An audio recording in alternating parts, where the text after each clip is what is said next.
And this one is called The Daffodil Lament.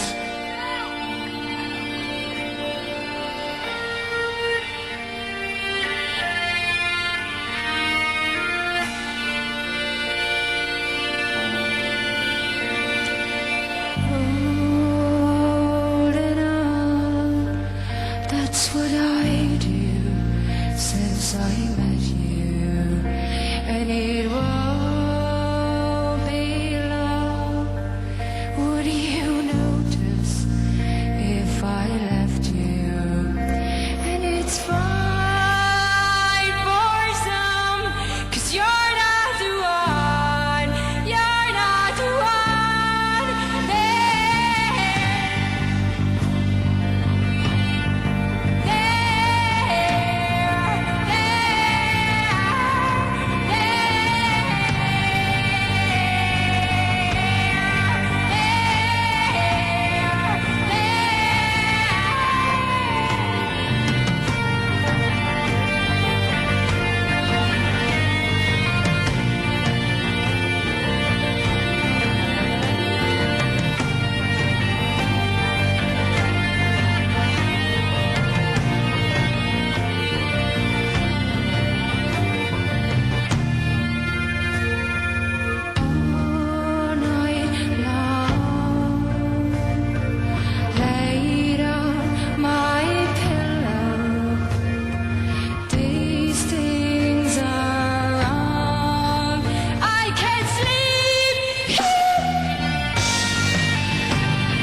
down with your iron fist. Trust the king conveniently available for all the kids. Following the right from when you come down with your iron fist. Trust the king conveniently available for all the kids. What about my crack, my smack, my bitch right here in Hollywood? Nearly 1 million Americans are incarcerated in the prison system of the United States. They're gonna build a prison! They're gonna build a prison! They're gonna build a prison! They're gonna build a prison! What do you want me to live in? Another prison system! Another prison system! Another prison system! What do you want me?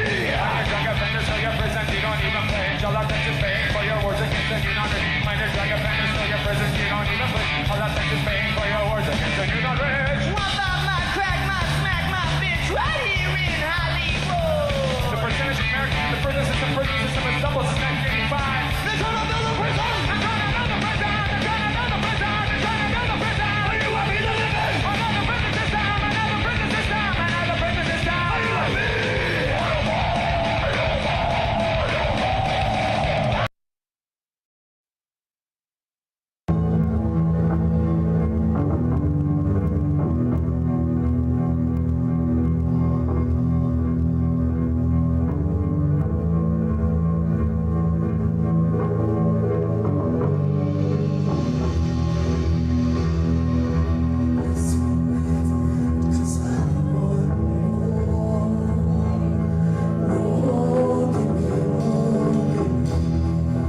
the center of the city where the roads meet to the depths of the ocean where the whole sand says to you. I was moving through the silence with my ocean waiting for you.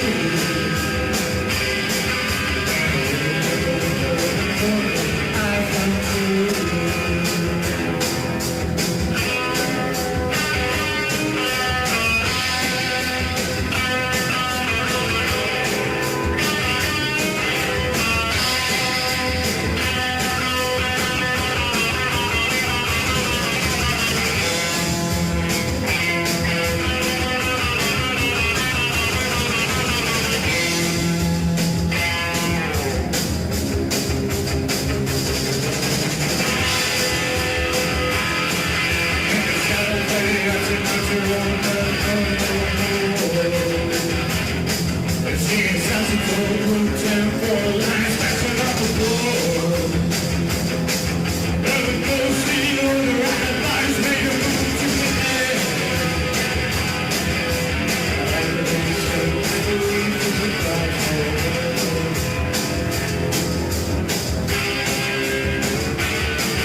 Hello, hello.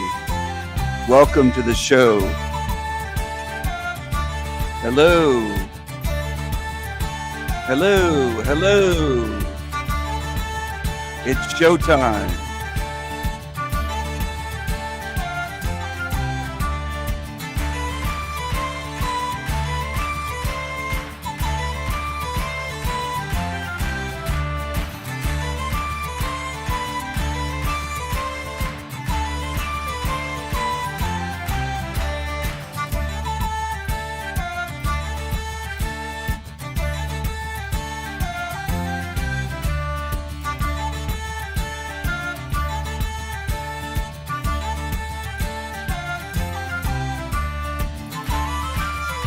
Hello, hello.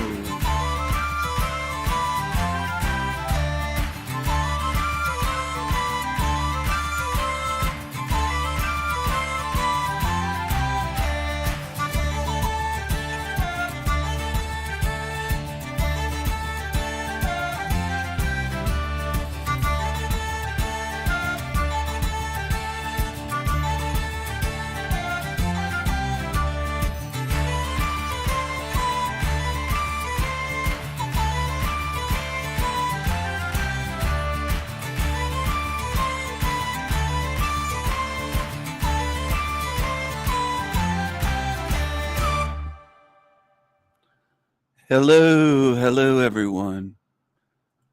This is El Diablo Radio International, the greatest show in hell. Nobody does it better. Nobody. Welcome to the show. Welcome. Welcome. Is it Friday there? Is it Friday's Day? Or is it Saturn's Day there? What day is it? We have 19 people tuned in. Please remember to hit the like button on the way in.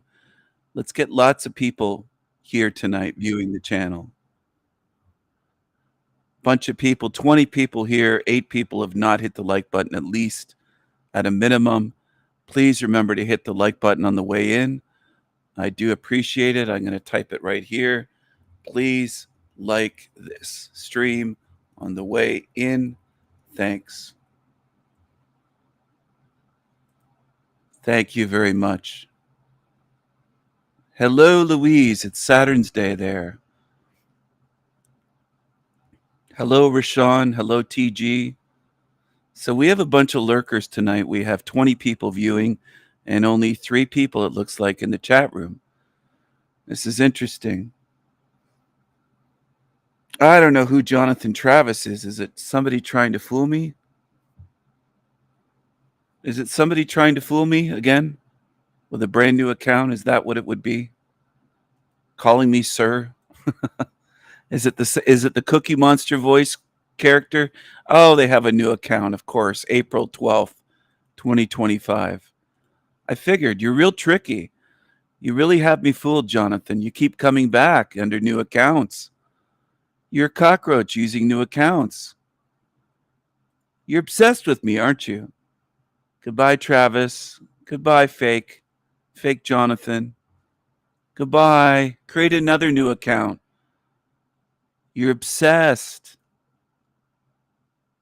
No, you're obsessed. A new sub? Oh, sure. That's why your account's brand new.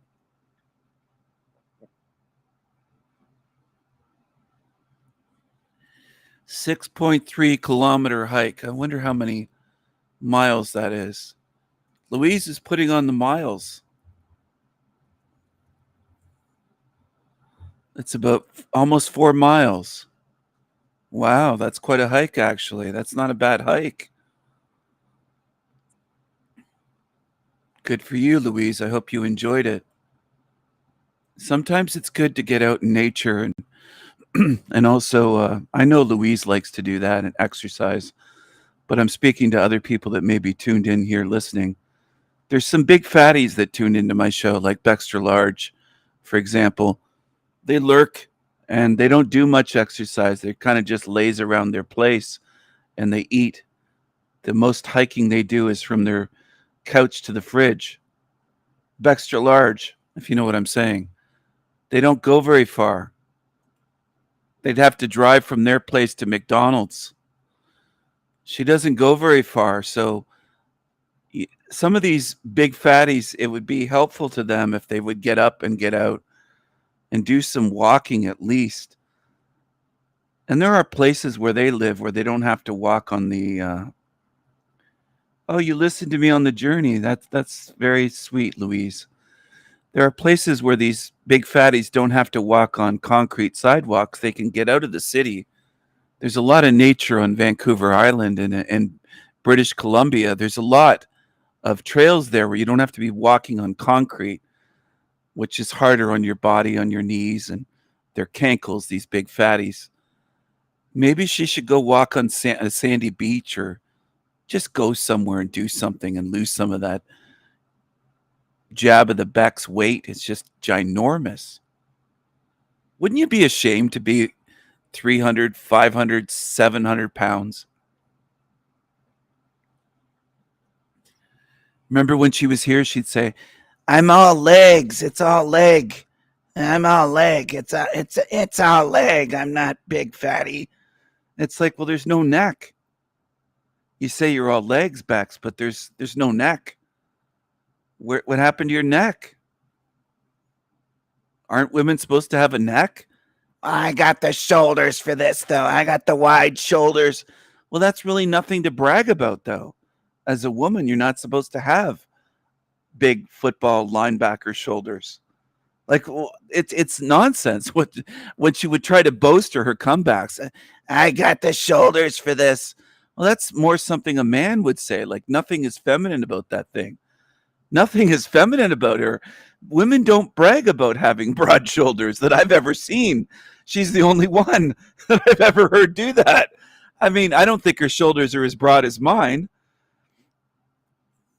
As a 200-pound man, and I've always had broad shoulders. I used to work out when I was younger, a lot when I was growing up as a teenager in high school, and I would do exercises with the chest expander, those springs, and some of that kind of equipment at home, like all the time, a few times a week, and it broadens your shoulders and it strengthens your pecs, your chest muscles, and your lats. You do it behind the head and stuff like that. So as I was growing, I was doing that to develop, to fill out my frame. But women, I've never heard a woman boast saying they have the shoulders for this. It's just incredible. It's like there's no neck. And I'm all leg though. I'm all leg. I'm all leg. Steve King, Stiffy, I'm all leg. It's like, no, you're not. You're not all leg. We've never even seen your long legs that she boasts about. We've only seen the upper body that's just as wide as a fucking house. You can't fit through a barn door. So I don't know what you're talking about. You're all leg. You're not even tall. She claims to be about 5'5", I think, or 5'4". She's not a tall person. She's not tall at all. She's just wide, very wide. So yeah, she's obese and ginormous. How someone like that could say they're all leg like they're a fucking giraffe? It's like, no, you're not, woman. You're no neck. You're not all leg. You're no neck. You're no neck. You're just a wide load. You're an extra wide load. Okay? Let's just be real here on YouTube and just don't lie. You have no neck and you got fucking you're all leg. You're not even tall. What are you talking about? Give me a break. Fucking hell, man. Tired of liars in this place. But I'm all leg. I'm all leg. Well, we've seen your upper body. Yeah, we've seen the cankle on the bus when she did a video yapping about me and scared these Oriental women right off the bus. They were looking at her like, oh, she's deranged. We better leave. We better get off at the next stop. Bus driver, please stop the bus. Nobody wanted to be near her on the bus. She's scaring people on fucking public transportation. Right? Right? As Tommy Truth Dodger say, right? Right? Right? She's scaring the people off the bus, right? Right? Right? She's looking at her fucking cankle. She filmed her cankle, and she had these heavy winter socks on, like men's work socks. Women don't wear those usually. She's very short, and she's got cankles and these huge feet, and she had sandals on, and it was winter. It was still winter in Canada, and she's walking out there with fucking sandals on and socks in her sandals. Her feet were so fucking, she's got cankles so big she can't get regular shoes on. She can't get her feet into shoes. She has to wear, she's so obese. She's got fat feet. She's got fat feet. She's got to put them in sandals because she couldn't fit her goddamn feet into regular shoes or boots in the winter. You know, in Canada, where we wear boots when it's freezing cold, we're not retarded like her, where you wear men's work socks for work boots. That's what she had on. Heavy duty work socks in sandals. She looks like a fucking just a mess. Nothing feminine about her. Nothing feminine about her at all. Not her voice, not her face, not her body, not her personality, not her attitude, not the way she behaves on YouTube. Just nothing. She obsesses over me. I see her yapping about me in chat rooms all over the place. She's just a great big fatty. A miserable no-neck, full of shit. If you took her to one of those places that do colonics and gave her an enema or a colonic or whatever, where they shove the tube in and they pump her out, they'd need several septic tank pumper trucks, those great big trucks with the tank on the back, to fill up. She's so full of shit that if they gave her a colonic, she'd lose 1,000 pounds. So full of shit.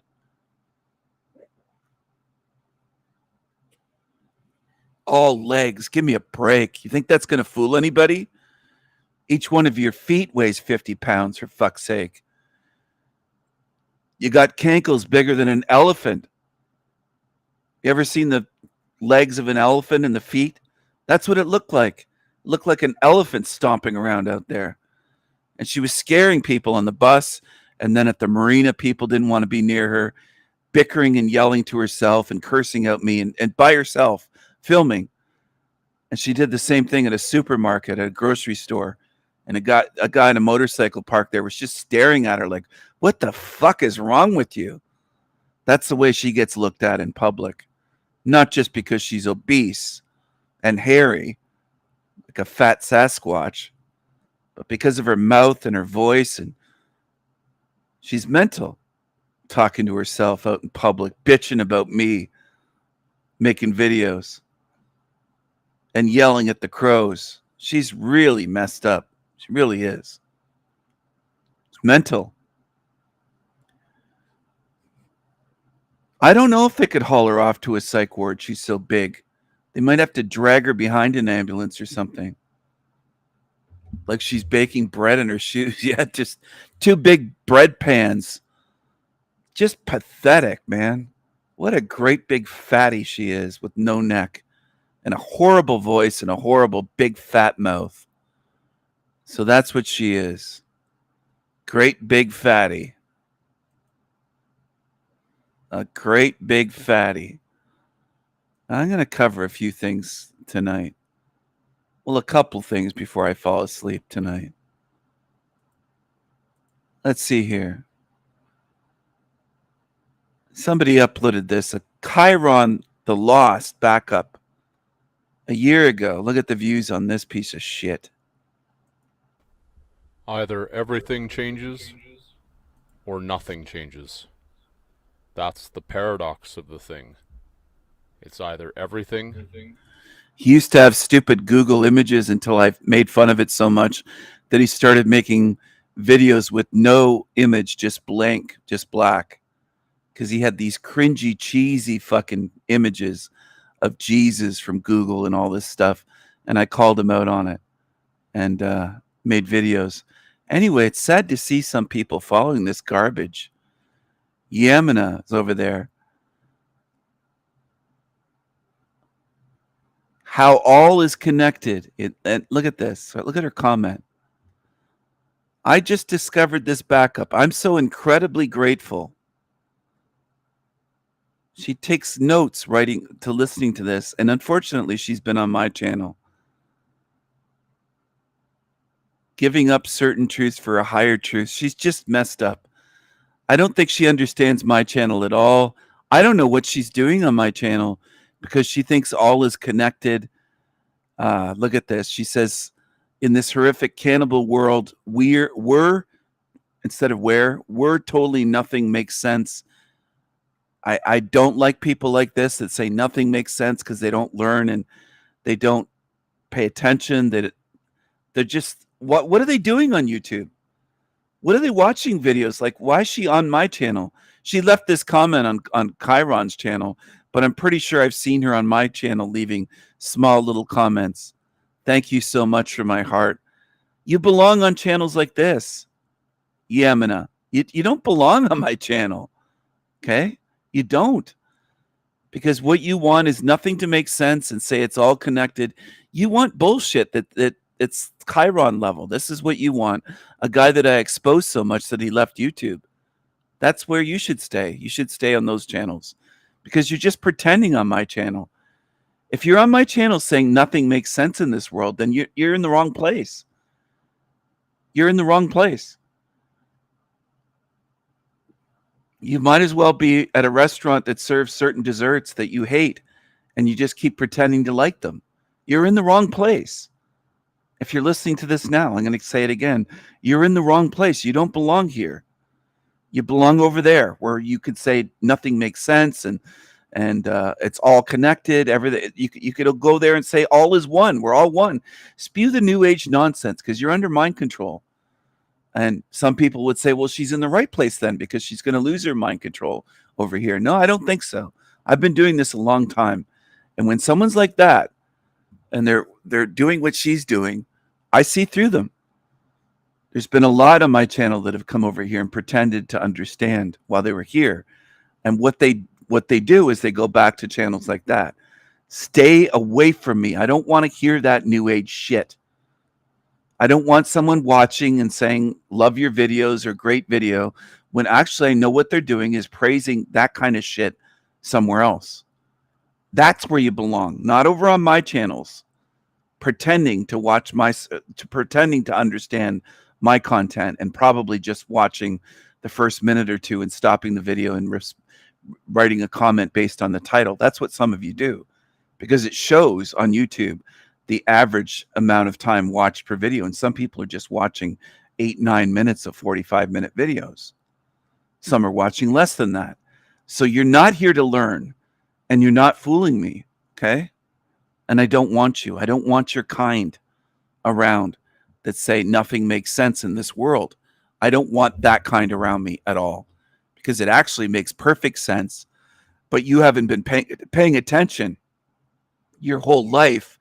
And you haven't paid attention while watching any content on my channel. So I don't want your kind around. I don't want zombies. I'll put it this way. I don't want zombies, new age zombies around me at all in this realm or beyond here. Or nothing.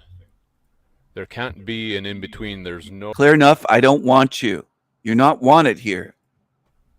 Either everything changes or nothing changes. That's the paradox of the thing. It's either everything or nothing. There can't be an in-between. There's no gray areas in this regard. So he's saying there's no gray area. It's either everything or nothing. Wow. You want to talk about black or white. This homeless bum, Chiron, little Derek DiCarlo was a fan. There's quite a few bums on YouTube that are fans of this creature. Quite a few bums on YouTube that are a fan of this creature. I think Sedaris and Joshua. There's quite a few on Team Evil that are a fan of Chiron. And I take credit for exposing him so much that he took his channel down on YouTube and hid for a while because he got exposed so much. For all that is to come, for all that is to unfold. It is either going to be the entirety or nothing. Who has been listening? Being silent. For all intents and purposes, it has been obvious that the earth hasn't had anything to say. It's been silent about all that's being done to the earth. If it is truly a force of intelligence, why hasn't it said anything? How can nature speak? But who's been listening? Who's been silent, truly, to be able to listen to the earth, which is the heart? He calls Earth the heart because it's an anagram. Earth, heart is an anagram for Earth. This guy is so into word magic, and he thinks that that reveals everything. Does Earth give a single fuck about you or any of you? It's just incredible, man. Earth eats everything in this realm. Now, if something else was eating everything that you didn't stand on, people would call it a monster. Okay? If something else other than Earth were eating everything, living and dead, animals, people, garbage, toxic, garbage, plastic, you name it, waste, etc., dead trees, plants, fruits, vegetables, cows, wild animals in the wilderness,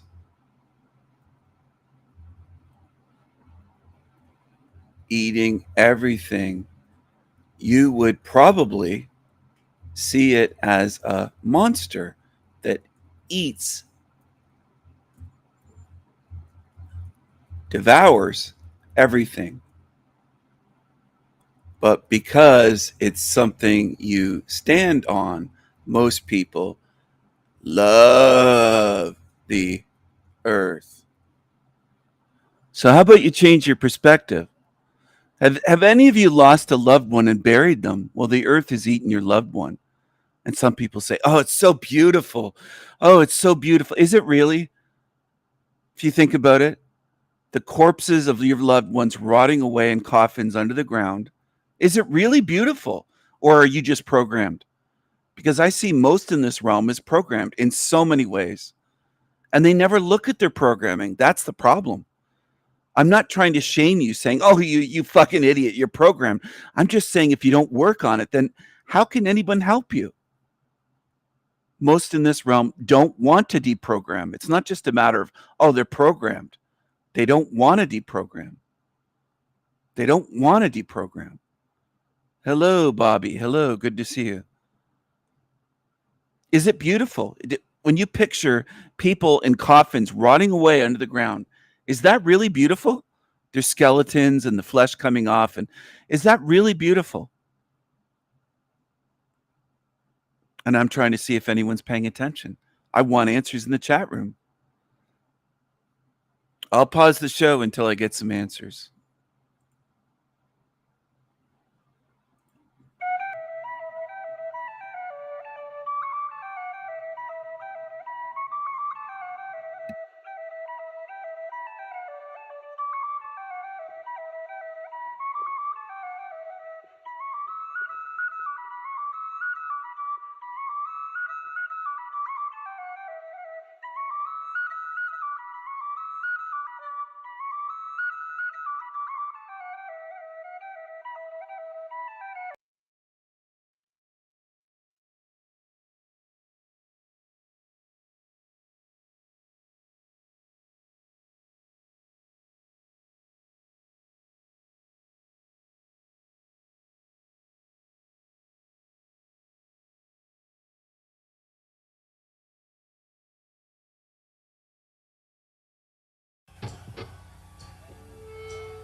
Thanks.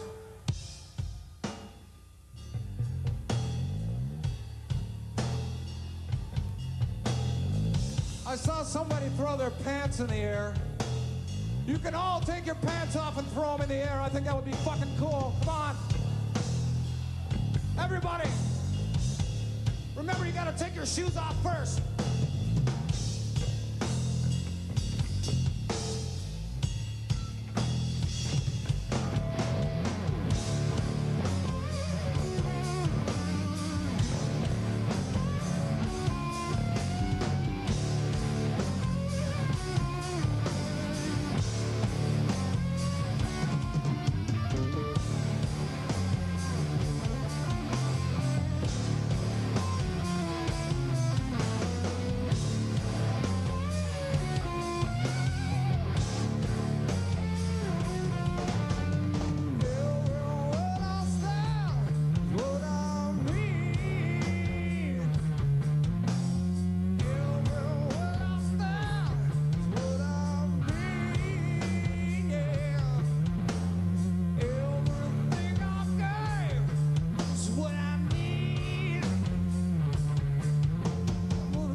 Check, check, check, check, check.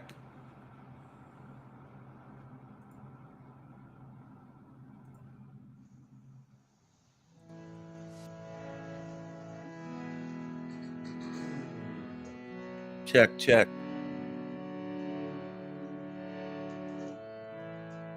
Good spirits don't belong here. Check, check. Good spirits don't belong here. Gotta get out of this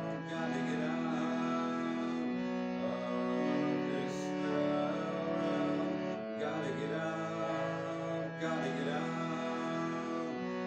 of this hell. Good spirits don't belong here. Good spirits don't belong here. Gotta get out. I'll show them all the care and mercy that nature shows them in the end. The ones that want to fight me in this realm, I'll show them all the care and mercy, and I mean this, that nature has shown them, and nature has shown me and others. Do you ever think of the children that nature has consumed, the ones that were living and lost in the woods? Do you ever, ever, ever consider how many innocent young children, babies,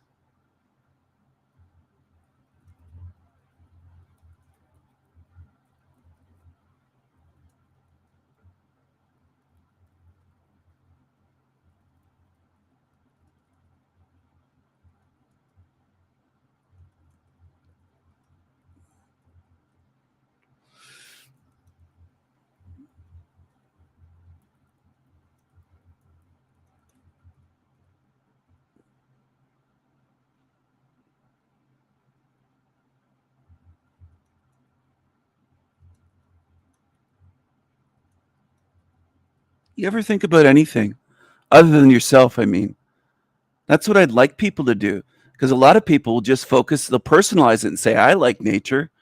Great. Great. Congratulations. Your views just goes as far as yourself. Way to go. It's all about you, right? Is nature all about you and how it makes you feel? Congratulations. But you didn't show any care for the babies that it's killed. That's the problem.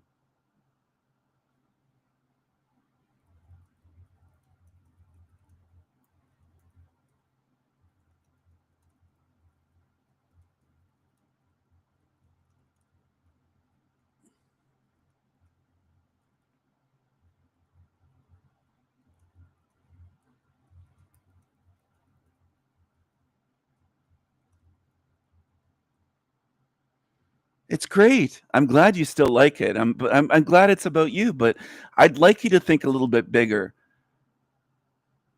Maybe try to put yourself in the mindset. In the last 500 years, how many babies has nature devoured out in the wilderness, or disasters that are part of nature? That's nature. It's wonderful. Well, until you start really thinking about it. How many bodies are under rivers and lakes, and how many bodies were never found, drowned?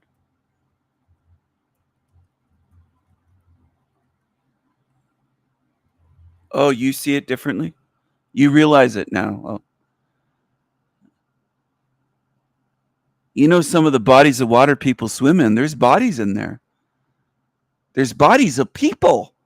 Not you, because you're alive. It's someone else. Someone else, someone other than you.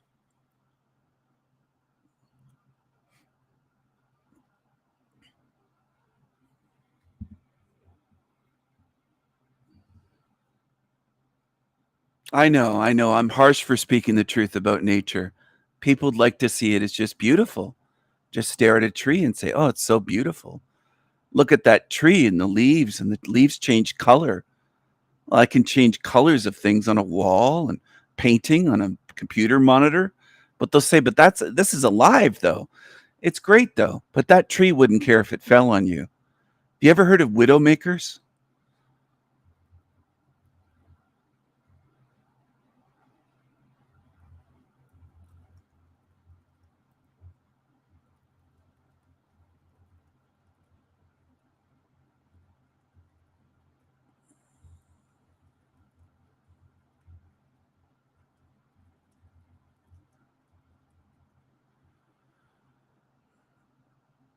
So what some people would do is say he's just pointing out the negative. Well, I'm pointing out what you never looked at and thought about because all you did was see the surface beauty your whole life, which is common. That's what most in this realm do. They just see the surface of quote life, surface of earth. There's a lot of people in this realm that have only seen the surface of the ground. They've never dug under grass to see that there's earthworms and bugs as Ian would say, life. There's life under there. There's life. It's a big discovery for some of these people when they're 40 or 50 or 60 years old. Most people don't do very much and think very much in their life. And then they'll make the excuse, well, I've been working. Great. You've been slaving away and not viewing things and pondering where you are your whole life. Fantastic for those ones. You're doing exactly what this slave matrix system wants you to do. Put all your energy and hours into working and not thinking and not figuring out where you are. Great. Fantastic. You couldn't be a better slave. And you're boasting about it, some of you. Well, I've been working. I've been busy working. Great. You've been doing exactly what they want you to do. Fantastic. It's nothing to boast about. It makes you stupid and controlled. It makes you a fucking idiot. Okay? And that's the thing that people are shocked. Like, oh my goodness, he's calling me out on shit I boast about, like how many hours a week I work. Great. That makes you stupid. You're going to work till you're 90 and then die and your body dies and get recycled? Because that's the path you're on, because you don't look at anything. You don't observe. You don't think about anything. You just have a one-track mind. Work, sleep, make money, pay bills, eat. You're a perfect slave. What do I mean by slave? Just because you're working? No, because you're not thinking. You're not seeing anything. You're mentally and spiritually in the system they want you to be in.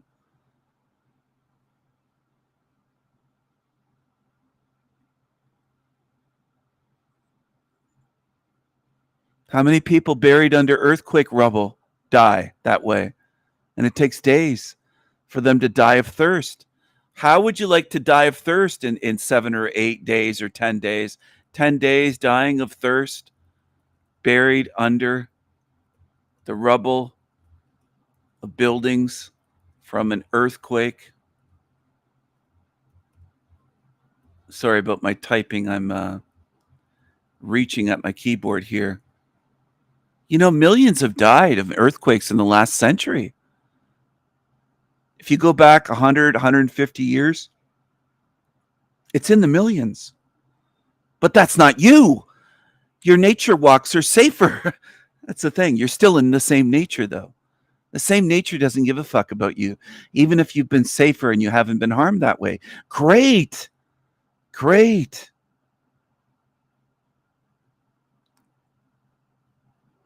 And I want to emphasize, you don't have to look at it my way. You can dismiss this. You can block it out. You can bury your head in the sand. Some people can run away from my channel if they want to. You could shut off this live stream and never come back here or go to my other channel or any other channels I have on other, well, we'll call them platforms, as people love to call them platforms. Some people call YouTube channels platforms for some reason. This is my channel. It's not my platform. It's just a channel. But anyway, one day, I hope someday you understand why I'm trying to drive this point home. I hope so. I'm not trying to make anybody hate nature. I'm just trying to get you to see it as it is. And I know most in this realm don't. They don't see it. They're so ignorant. They'll go out on a boat. My mother wasn't like this, at least. She knew when there was a storm coming on one of the Great Lakes that was big trouble if you're out on the lake in a boat Or if we were in the beach and we took one of our smaller boats, very dangerous on the Great Lakes when there's a storm. Very dangerous. There's lots of people who die in boats. There's the Great Lakes, big storms on Lake Superior, Lake Huron will take down big ships. They can take down big ships. The storms can be very furious with huge waves and just all kinds of stuff. Wind and waves, and very dangerous. There's lots of people who drown every year in the Great Lakes. But nature just eats them. It's okay. It's okay. I don't know if I can change your perspective, whoever's listening to this. I don't know you. I don't know what you're capable of. I don't know if you're as strong as me. I suspect that most in this world are not mentally, intellectually, spiritually as strong as I am. You can go to the gym every fucking day if you want to, and or maybe have a couple rest days a week if you're smart to let your muscles recover and grow. But if you want to work out every single day like a fool, go ahead. Try to make yourself physically stronger when you're 30. See if that works when you're 50, 60, 70. Anyway, nature's a great teacher because it gets you in the end. The earth that you worship and praise, Mother Nature, and people worship the earth, it's going to get you in the end. And there's no way out. You can say, well, I'm going to be cremated. I'm not going to rot. I'm going to be cremated. Great, great. You still get burned up in a furnace, and you either end up on someone's mantle, fireplace, or buried in the ground, or maybe your ashes sprinkled in the ocean or body of water. Those are the common cases.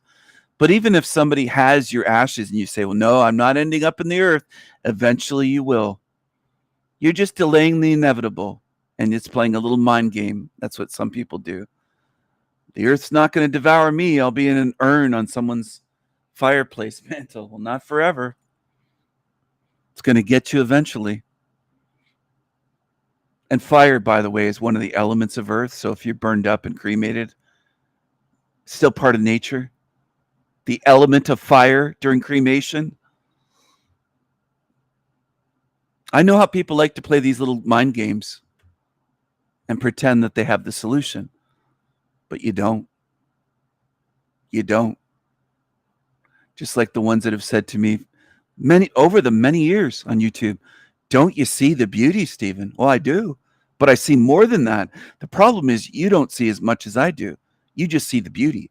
You're just scratching the surface. You're not even scratching through a layer of the surface and digging under the tree bark and seeing what's under the bark. A lot of times there's bugs. There's a lot of beetles that eat away at trees. There's a lot of things going on in nature that you people that just see the surface and say, oh, it's so beautiful, the beautifulness. You don't know anything about nature. You have almost zero knowledge. And all you're going on is feelings, how it makes you feel. You're essentially morons in terms of knowing about nature. I'm going to type that in the chat, and I hope that does really hit people and sink in.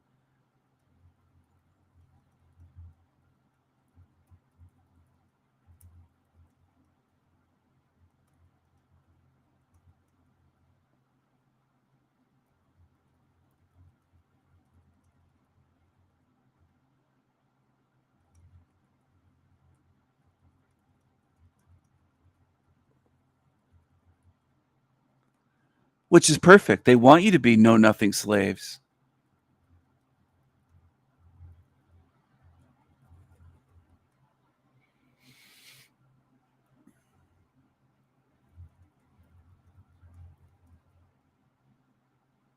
You're exactly what they want. Congratulations. See, some people feel proud of this. Well, I love nature. It makes me feel good when I go to the beach, when I go out in the ocean, when I go on the lake, when I do this, when I walk in the woods. Great, great. When I hike in the mountains. Great, great. But do you know anything about nature?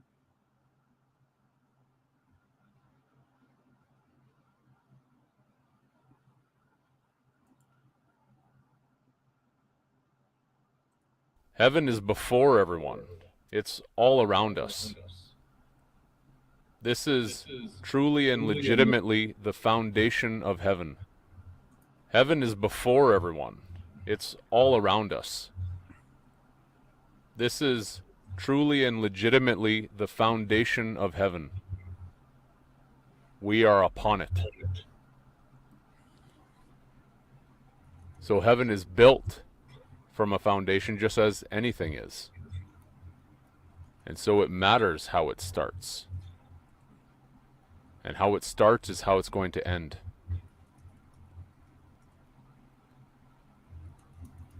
Everything or nothing. Everything changes or nothing changes. Reminds me a bit of George Bush. You're either with us or you're against us. If you do this, the terror or is win, he would say. You're with us or against us. Either everything changes or nothing changes, Chiron was preaching in one of his final videos. Fantastic. In point of fact, in truth, the earth has much to say about what's being done, about what has been done. A lot more than can be imagined. And all of that is going to come forth. Absolutely it is. Who has been paying attention to any of the signs, any of the signals? That's a big question. And when the time is drawing near, it's going to become very obvious until it's undeniable. Who has been recognizing these last moments? The last of anything. Who recognizes the last of anything? It's significant. More significant than can be imagined. The last of a thing is sacred, just as everything is sacred in creation. But the last is remarkable. So much happens. Who's paying attention? Who's treating it the way it deserves to be treated, the way it needs to be? At the very least, seeing how they wish they could if everything changed, if one were truly free. That's what it's about. This system locks everyone down, forcing every last one of us into differing circumstances to just serve the system, all the systems, including the bodily system. Having to bow down to this force of evil. Non-stop. It always is asking for more. And one gives more continuously, and that's not enough. It asks for more again. And that cycle is endless. It's a cycle from a psycho. Quite actually. And it will take every last drop if it's given. Every last drop. But it's not going to get to that point, because everything's going to change. Everything's going to change because if it doesn't, then nothing changes. And if nothing changes, the inevitable result is going to be nothing. Nothing will be left.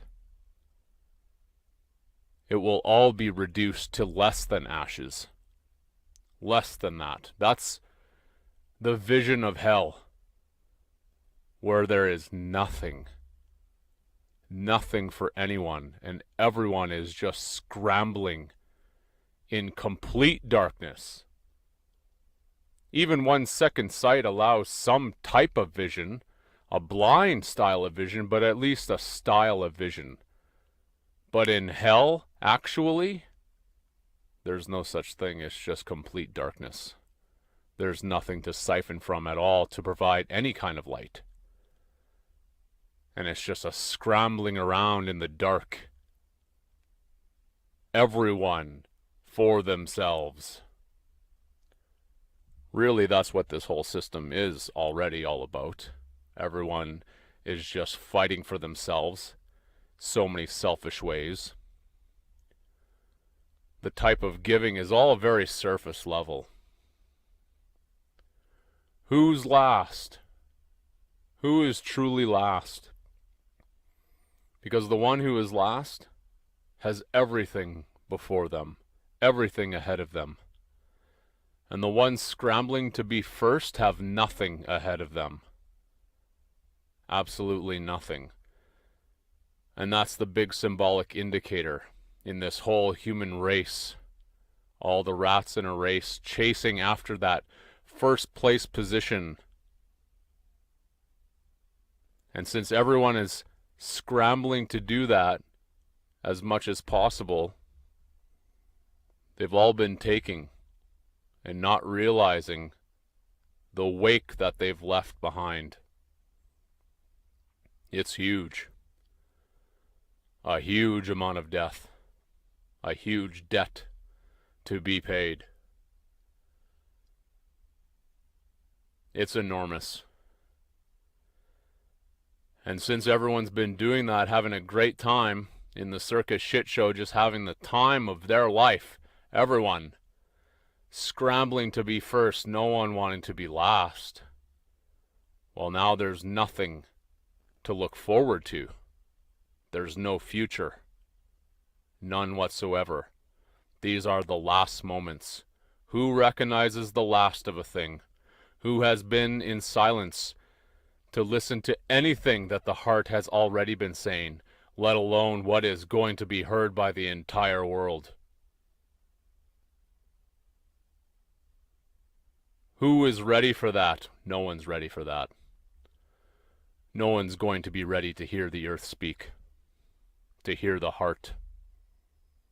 All the horrendous things that have been done, all the prices that need to be paid. It's incomprehensible.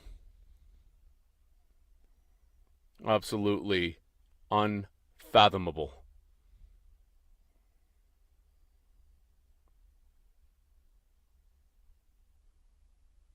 Who has taken anything seriously, legitimately, instead of just wanting to race their fellow man and woman in this circus shit show, trying to get ahead.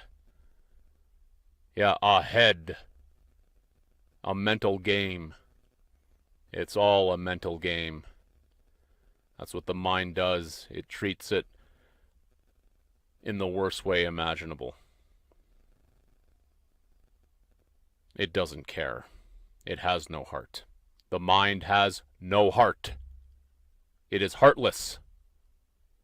That's the point. It is the ultimate force of evil because it is evil incarnate. All of you who defend the mind, you defend evil. Continue to do so. You have your master. You know who you serve. Go ahead, continue to serve your evil master who will have nothing, absolutely nothing to offer you. And then you'll be scrambling in the dark, wondering what happened. Wondering why. Why is this going on? Didn't you get it? Didn't you get the memo? Good wins in the end. Good, not evil. The heart, not the mind. The heart, which is a far, far more formidable force of intelligence. It doesn't need the mind to use words even. What a joke. Those who think that the mind is needed. The mind is the force that mined everything. It takes everything. It has taken everything. It's another phonetic tell. It doesn't give anything. Nothing. It is nothing. That's what death is. Nothingness. It is the abyss, the void, the vacuum, the darkness, evil. Everything that's wrong. Everything that is chaotic and destructive. It destroys. That's all it can do. And yet it props itself up in a mocking way as being a force of goodness. That's the joke of it. Does one get that joke? Only those who have been sitting in silence have been able to get it whatsoever. And listen to what the earth, to what the heart has to say.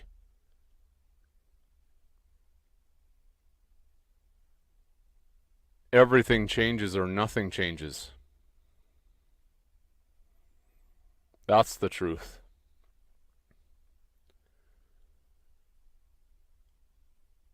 Does one see the significance of the last of anything? Or is it just so much expectation again? Just this expectation that things are going to continue indefinitely. There's always an expectation for the next thing. Who's seen the last of a thing, the last moments?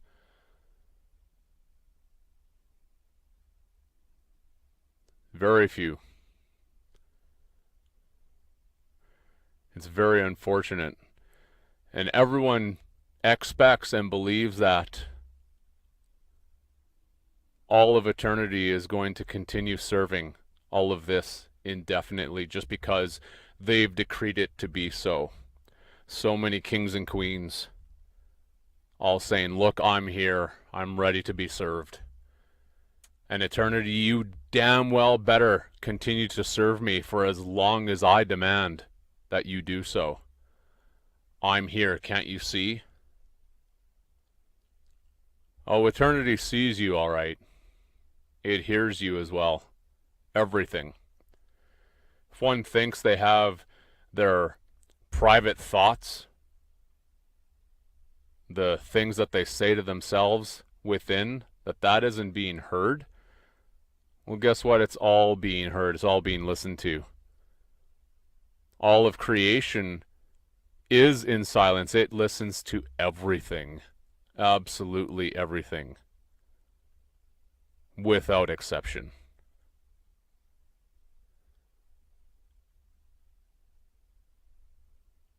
That probably scares a lot of people to realize that because of the general shittiness of their thoughts.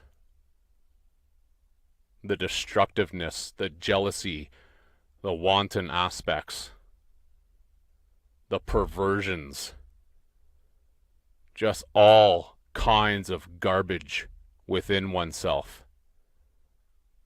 Oh, your creators absolutely hear all of it. They're listening. And would one want to take a nihilistic approach when hearing that revelation? And just say, oh, screw it then. I'll just continue being the same way that I am because now I really don't care. Have at her. That's just going to be on you and you alone. This is all about individual choices. It has nothing to do with what anyone else is doing or what anyone else's choice or choices have been, or the choice that's to come ultimately, the big choice.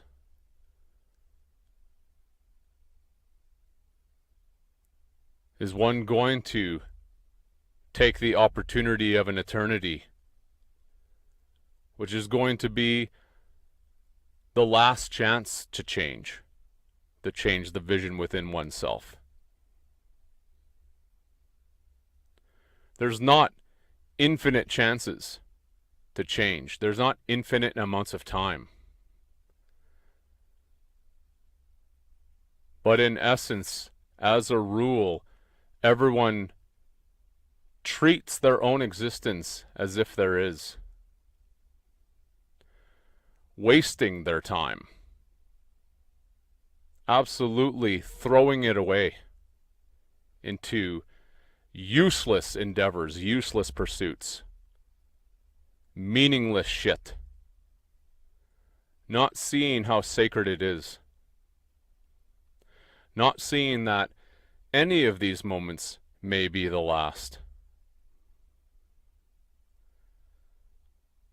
The last time to change everything within oneself, because everything changes within oneself or nothing changes. It has to be wholesale. It has to be all in. The totality. You can't pick-pack this stuff. You can't just make your own selection like you're at some kind of buffet and pick a little bit of this and a little bit of that in terms of the correct vision. That's the entirety of the problem. Everyone's already doing that. And it has led to the chaos and destruction that we see before us, which is upon the foundation of heaven, the foundation of the earth. It's heaven before us, and it is getting destroyed by the second. More and more. There's no turning this around. That's the force of inertia, which is death. It keeps moving the entire army of death forward, which everyone is wearing the death suit. So one is a participant in it. And one's choice is to see that and want to change, want to be free of it. Has nothing to do with desire. Being free is not a desire.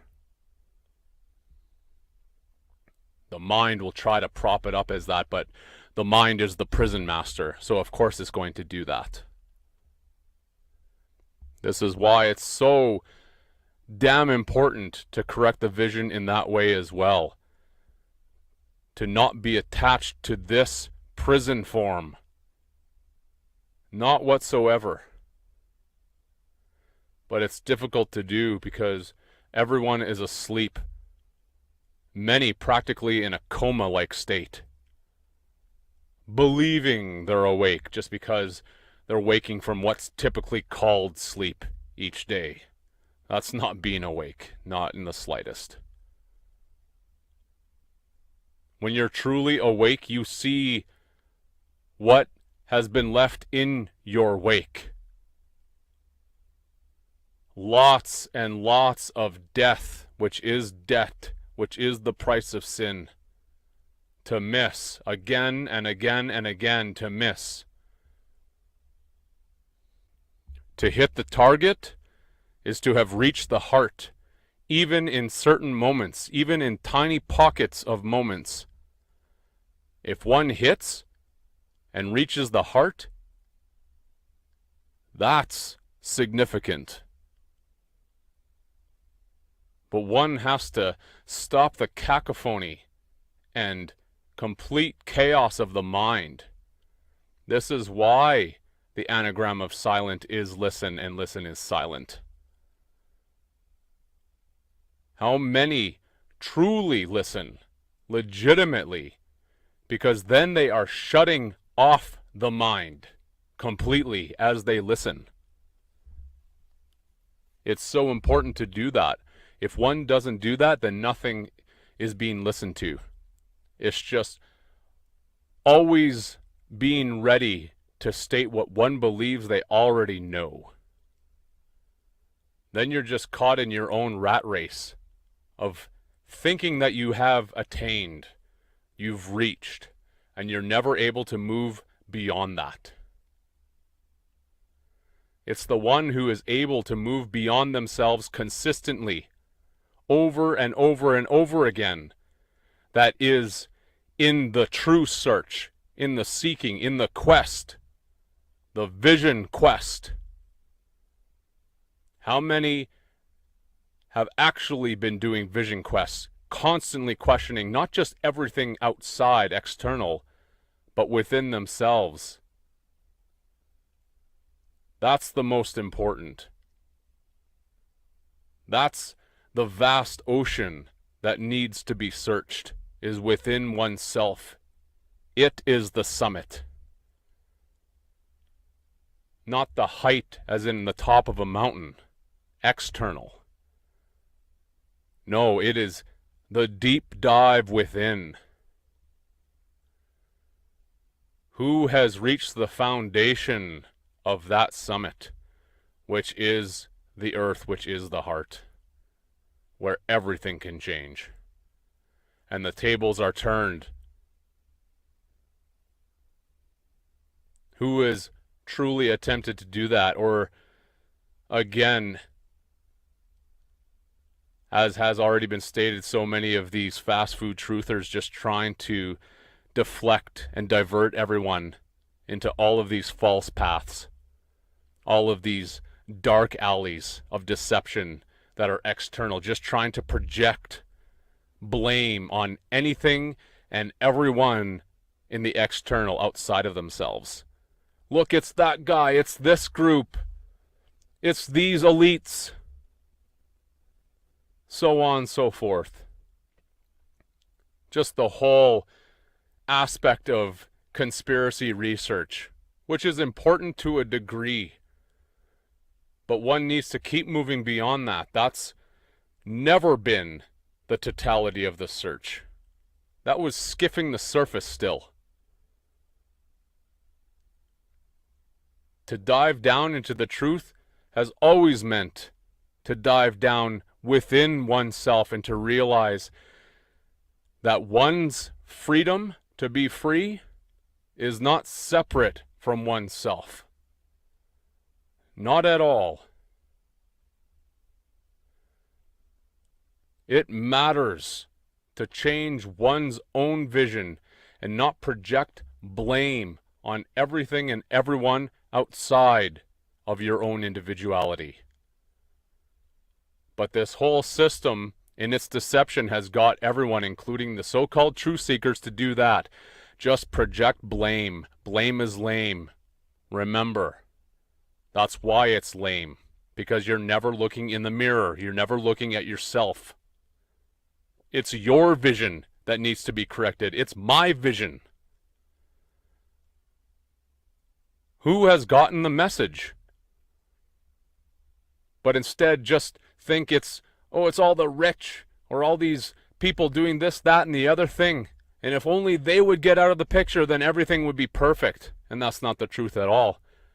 All of the same incorrect vision would still be manifest. It would still be everywhere because it's within every last one of us. Every last one of us who has been infected by it. That's been the point. That's why the heart is the root. One either corrects the vision because they realize that, they see it, or they don't. And then everything stays the same. Nothing changes. This is why it is asked, who's talking about vision? Who's talking about the heart? It is the root. It is the summit of truth. The summit. It's not this, that, or the other group. This, that, or the other external problem. The totality of the whole issue is within every last one of us.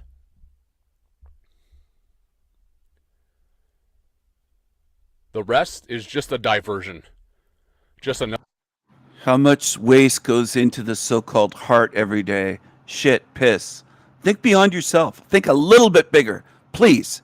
Think beyond just what goes into your toilet and say to yourself, wait a second, Stephen's trying to get me to think here about all the waste in my city and state and country and world, everywhere. Do you know how much it is? Can you visualize that in your mind even for a half second? What a shitty system this is. But nobody mentions it. They'll say, oh, it's a perfect design by God and the earth. Well, why is there, have you ever gone by what they call a water reclamation plant? A sewage treatment plant is what they used to call the places. And it stinks. If the wind is blowing your direction, drive by one. It stinks. You don't have to be real close to it. You'll smell it. It stinks. They have great big tanks of waste. There's a lot of waste produced in this realm that people don't want to talk about. They want to call Earth, oh, it's beautiful. It's like zombies. Oh, it's beautiful. It's just beautiful. Don't you see the beauty? Don't you see the? If I hand you a flower, don't you see the beauty? Are you blind? No, you're the one that's blind. Actually, I can see the beauty that's less than 1%. Yeah, that's easy. You're missing the 99%, dummy. You're blind. You're stupid.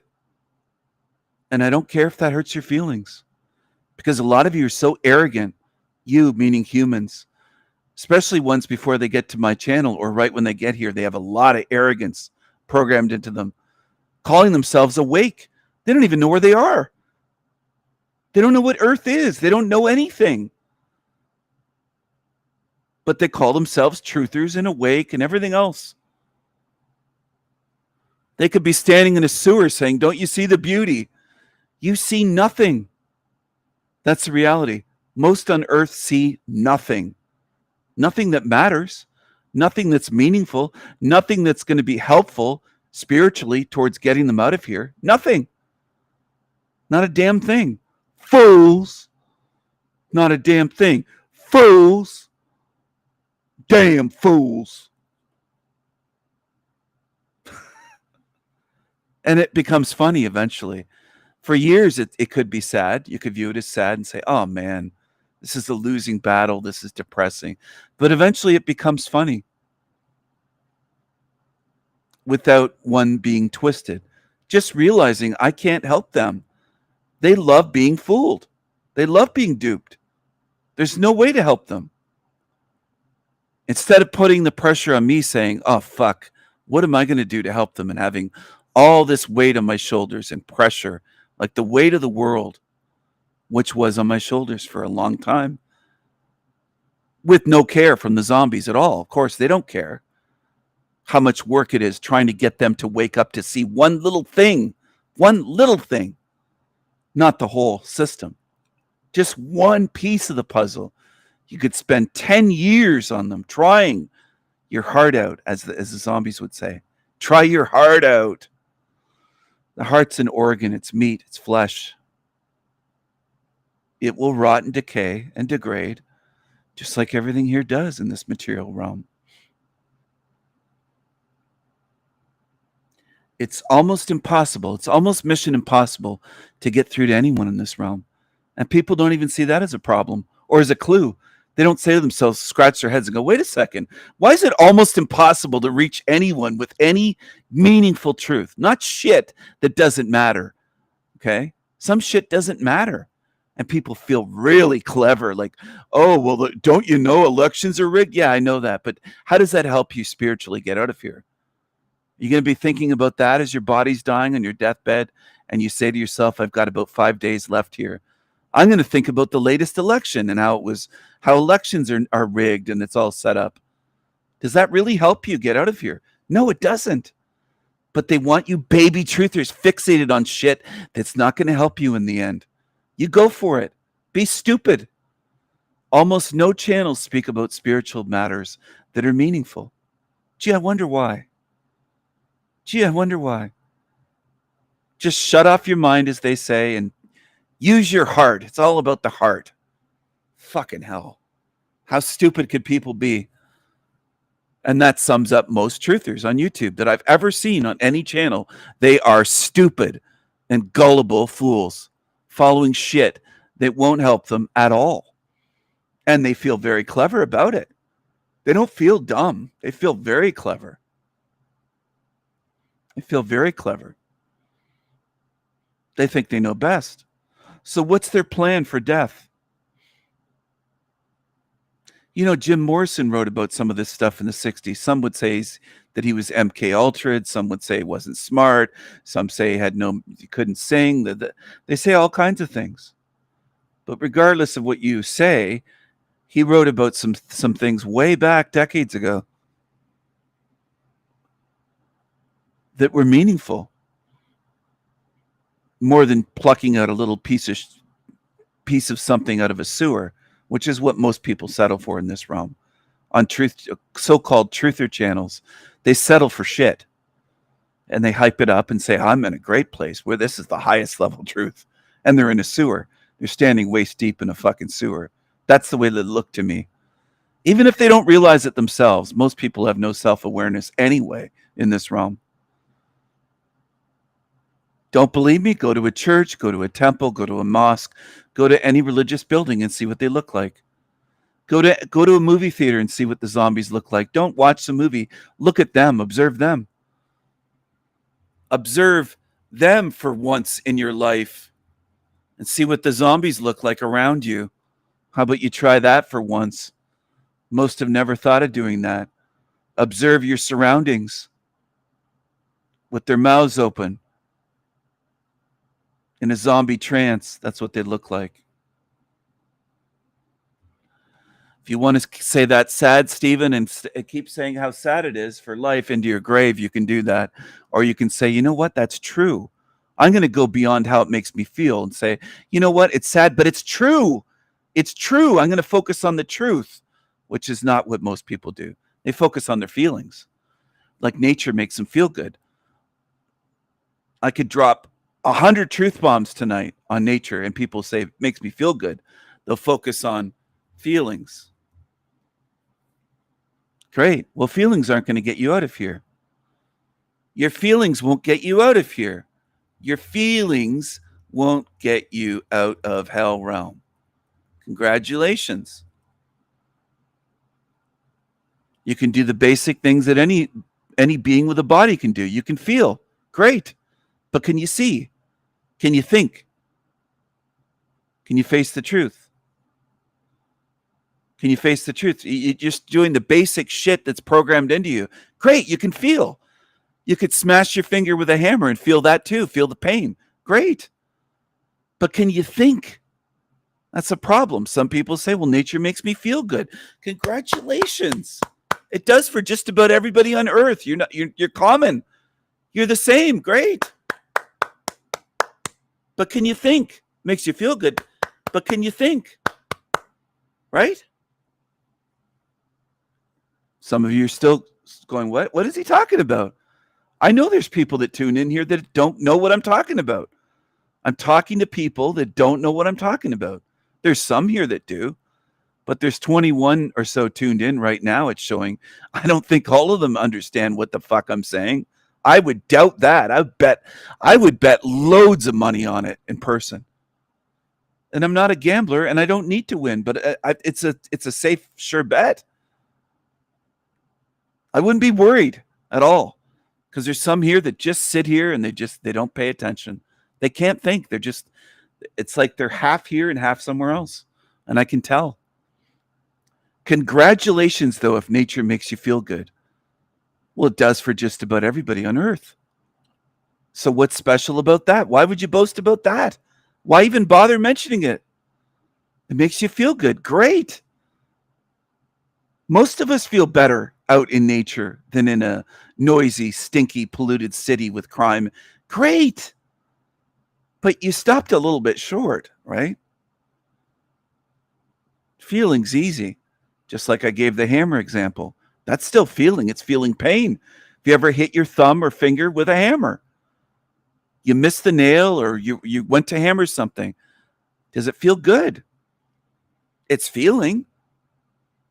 When your thumb is throbbing because you hit it with a hammer, is that thinking or is it feeling? I want people to answer this stuff. I want to almost force you to start thinking because there's people here that they're on autopilot. They're not trying to think.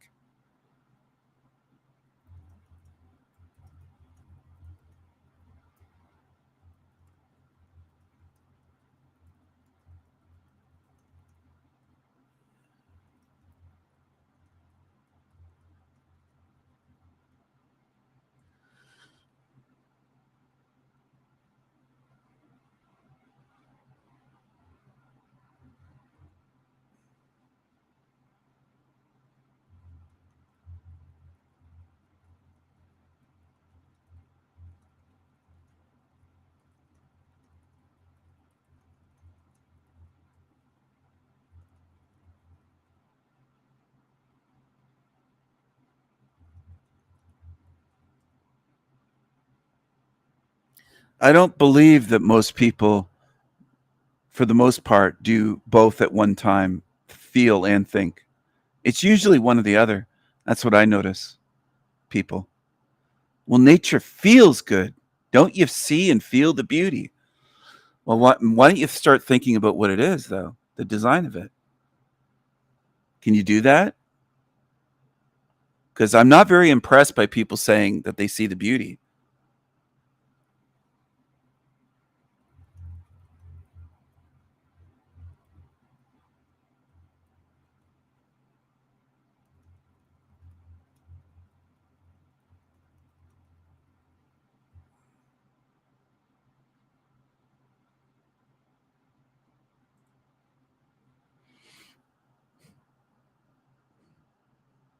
I think the reason you're mentioning that is maybe a subconscious assumption that we can't enjoy it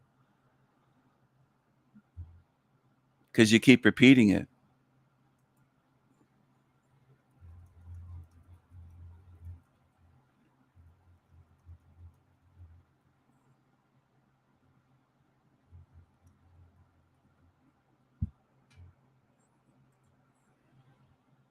Another dark alley. No matter how much info, no matter how much knowledge, quote unquote, is tossed at you. All of that stuff could be an endless cesspool. There is lifetimes upon lifetimes of written works in regards to all of that. If one wants to study the occult, right there, 100 lifetimes. Go ahead, dig into all of the books, all of the written quote unquote knowledge just in that area alone. It's a endless abyss. It's a sea of just nothingness at the end. It's not going to do anything to free anyone truly. Because again, it doesn't point to the part that matters the most, which is within you, within your own heart. Just trying to cast spells of darkness. Trying to give little tidbits of information, like occult means hidden, and then Almost everyone on earth would say they enjoy nature and see the beauty in nature. That's the most common thing of all. I'm just trying to get people to do more than that. That's all, which is difficult. Most people don't want to do that.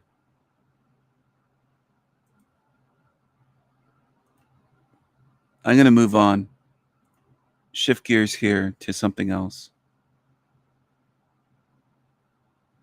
Anyway, someone's view of nature could change very rapidly if nature does something to harm them.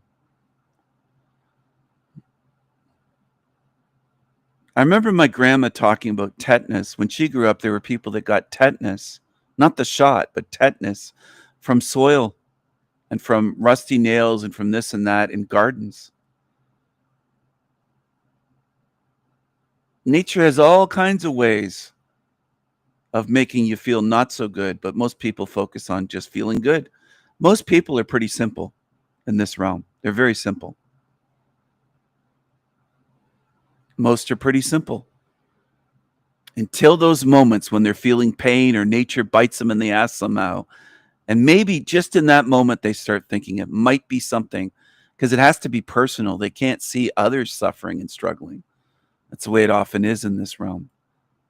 It's got to be very personal.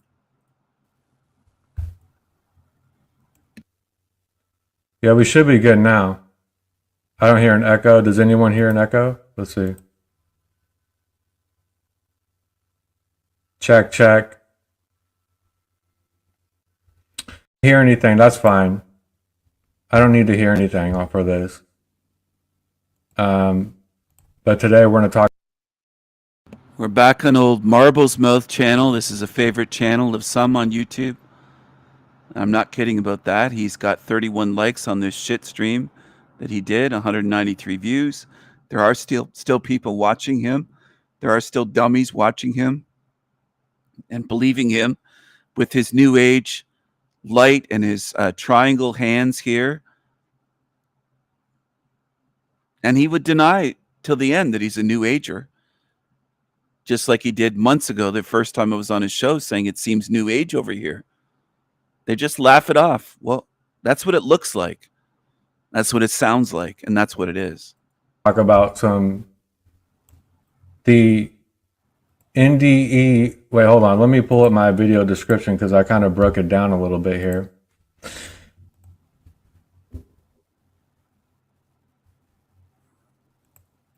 The inversion of the masculine and the lust programming.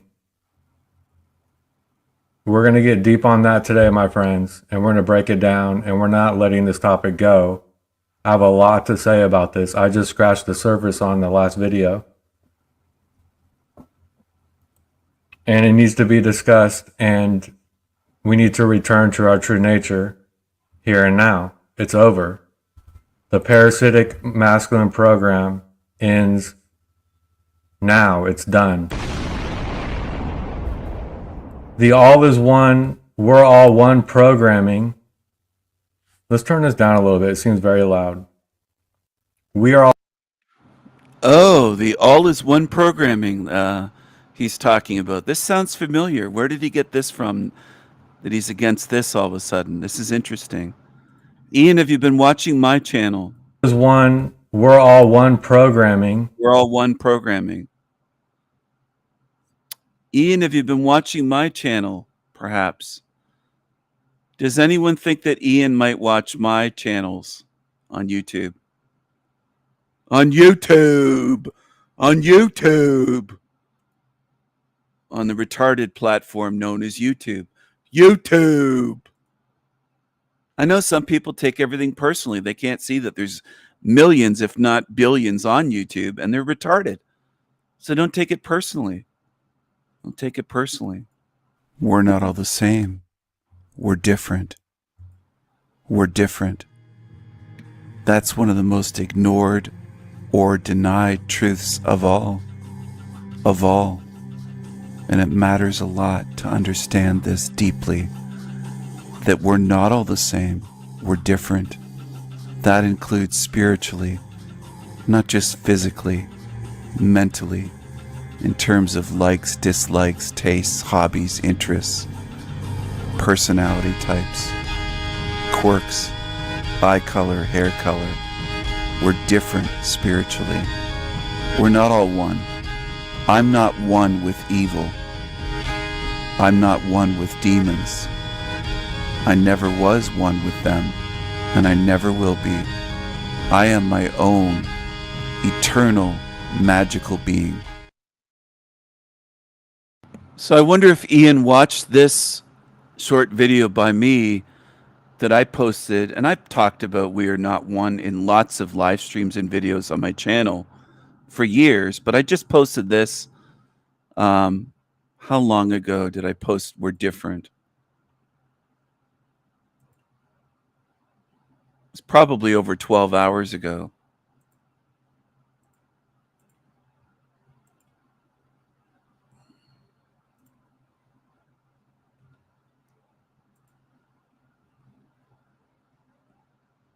"16 hours ago, it's showing 111 views, 15 likes, and 16 hours ago is when I posted this. All right. It should have a lot more than 15 views.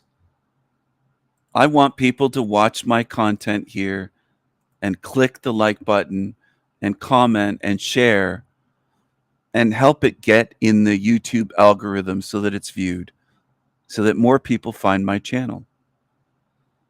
So Ian seems to be copying. I'm going to go back to his live stream, his shit stream, where he's on by himself. Why doesn't he have guests anymore? So his stream was 4 hours ago, it's showing. Let me Needs to be discussed. And 7 hours ago. It was 7 hours ago. 7 hours ago. His shit stream. Seems like he's been watching my channel and getting some ideas. He's not original. He doesn't have ideas of his own. And the people that want to praise him, go ahead, praise him. Go over there. You can go right to his channel. I'll Share the link in my chat. He'll never do this. Ian's shit stream link here. I'll drop a link for his shit in my chat. He'll never link to my channel. Obviously, he doesn't want anyone to find the Sanity Machine or El Diablo channel. He doesn't want that. If you want to gobble up shit, I'm not afraid of you gobbling up shit. It only hurts you. That's what some of you haven't figured out. There's people that have a little smirk on their face thinking, oh, well, if I go to this shit channel, it's going to bother Steven. It doesn't bother me at all. It hurts you. You're hurting yourself, dummy. There's a lot of dumbasses on YouTube that somehow in their twisted, tiny little minds believe that they're hurting me. You're hurting yourself. Go for it. I don't want you here. If you want to gobble up shit channels, I don't want you. Go. You're a little bit confused. Go over there. I don't want you. And we need to return to our true nature here and now. It's over. The parasitic masculine program ends now. It's done. The all is one, we're all one programming. Let's turn this down a little bit. It seems very loud. We are all one programming needs to end today. These machines and these parasites. We're going to get deep on the... Are they going to? Is he going to get deep? We're going to get deep, he says. We're going to get deep. And he hits the explosion. Does that really fool you? I wonder, does it fool people if somebody sits there? Does this make you more intelligent? Does that make someone more believable? Is that what it does? Hitting a button? Anyone can do this. Does that make the point come across more powerful, stronger? Does it make someone seem more intelligent? More awake? Because some people will sit there for years listening to him click a button with an explosion throughout his live streams 200 times. You have to be stupid not to notice. You have to be really out of it not to notice he keeps hitting a button with an explosion. Is that meant to program you? Is it meant to impress you? We are all one programming needs to end today. These machines and these parasites. We're going to get deep on the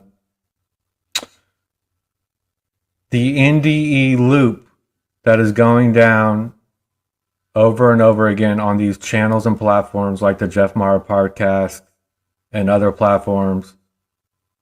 And us watching these stories over and over again, reinforcing the loop and studying people trapped here and trapped in their own, in the illusion, right? And going through the loops in their illusion while they're trapped in the program, because we've been breaking this down.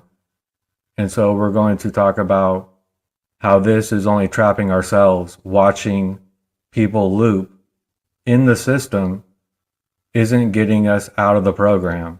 It's only looping us back in the system ourselves and reinforcing the loop. I see what's going down with these NDEs because I've been wondering, why is it getting so much attention? Why is the algorithms pushing these NDEs like this? Because it's a part of the program. We aren't learning anything. And so we're going to talk about that. And much more, my friends. So where shall we begin? So we're going to talk about this lust program and these men out here that is, I will say, and I'm not afraid to say it, and it needs to be called out for what it is. It's disgusting.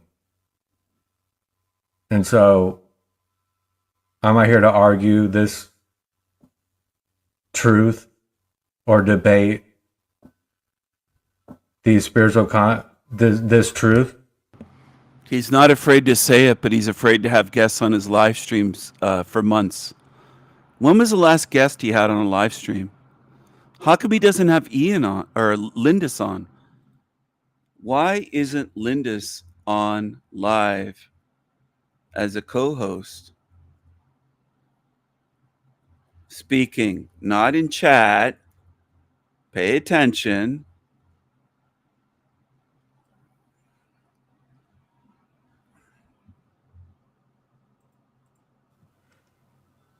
That lets the parasites comfortably lay a nest in our souls, in our energy. Lay a nest? I thought eggs were laid. Lay eggs, but lay a nest, he says. Marble's Mouth says, what's lay a nest? What does lay a nest mean?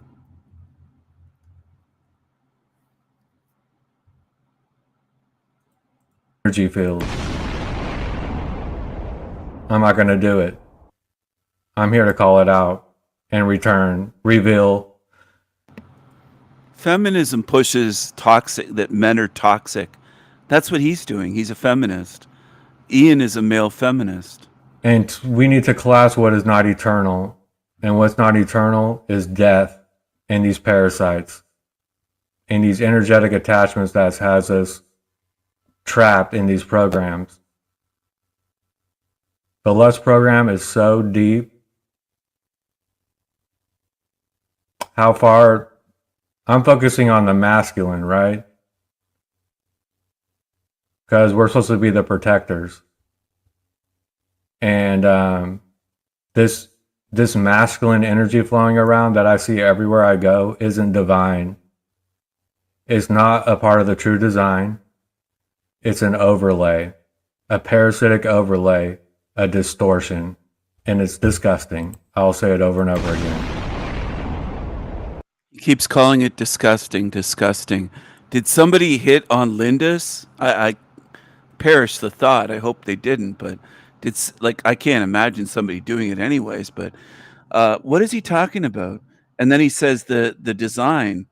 Do you think this is a divine design? Do you think humanity is a divine design? This is incredible.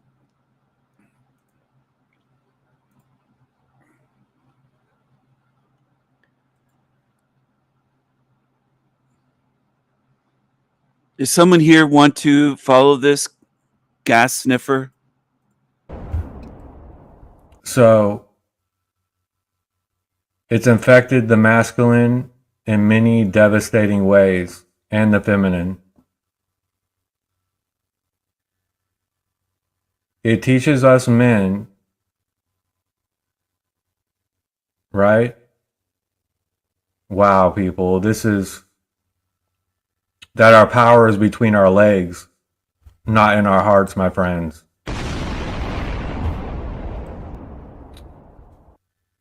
What's up? Let's go into the chat for a second. Loosh. Pushing, my friend. Biz, what's up, Biz? My beautiful Lindis, good to see you.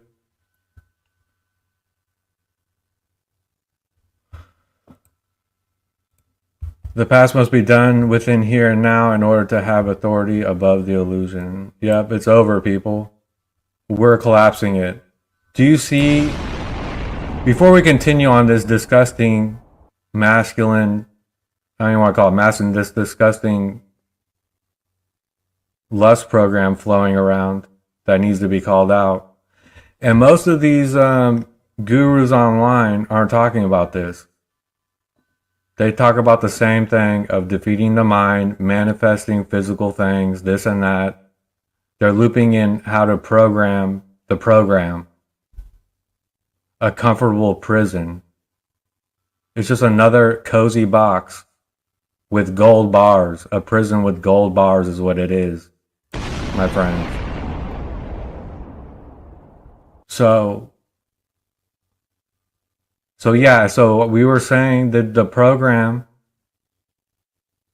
this program in these men teaches them that their power is between their legs, not in their hearts.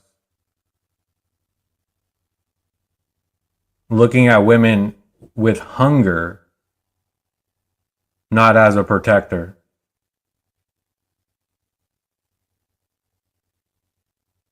Right? To have that unconscious craving. It's disgusting. And then what happens when we do this? What happens when we fall for this program?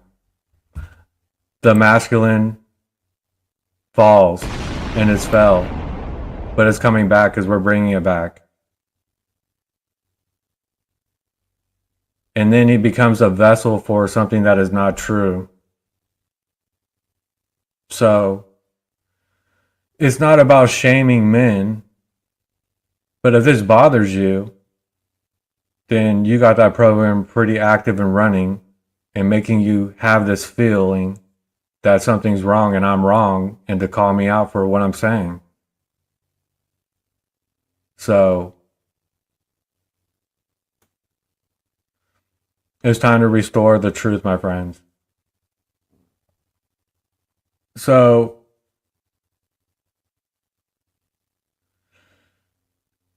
this deception, right? And so what people say is, and what someone said recently, I'm not going to pull up the comments, is that take it easy on them. It's not their fault. We're all one. We're all source. We're going to get back to the lust thing, but I want to talk about we're all one. And I knew long ago, even when I was big time black pilled, that this all for all is one thing is nonsense. This is the new age propaganda. This is how we bring parasites along into our truth, into where we're headed by attaching this we're all one. You know, this is how the parasites survive in our circle. They hide behind that phrase, we're all one.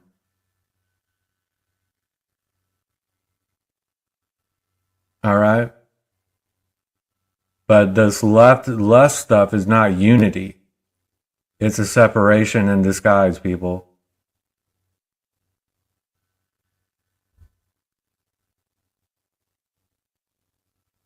Because true love is whole, and it honors as the mirror of wholeness, of course.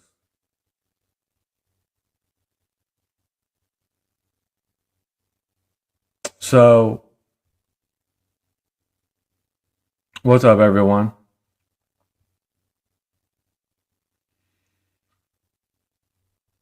So that we are all is one thing, right? We want to get deep on this because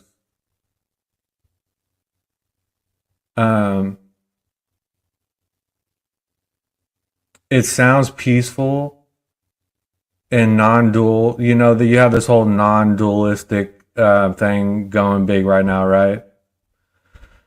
But if we dig deeper and deeper, it's the perfect Trojan horse, my friends. This we are all one thing. So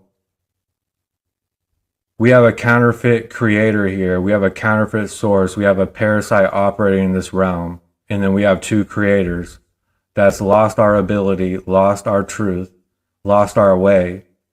And hence we're giving power to the parasites. So this all is one thing is no difference between, it creates no difference between the creator and a counterfeit non-creator, a parasite. No difference between a person bearing truth and a parasite.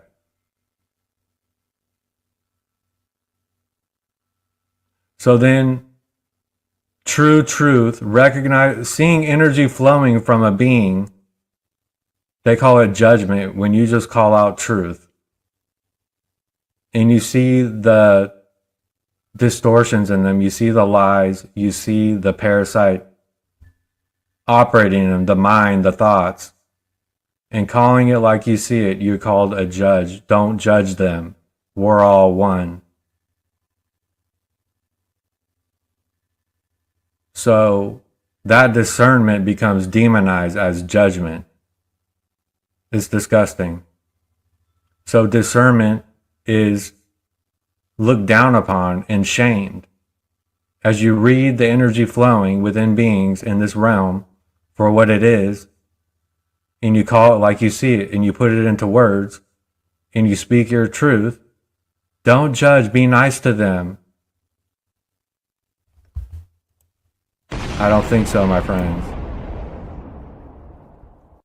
So, yeah, there's we got to create these boundaries with these beings and these parasites, because we're not parasites. And with this whole we are all one thing, the boundaries dissolve. We're left passive, programmed.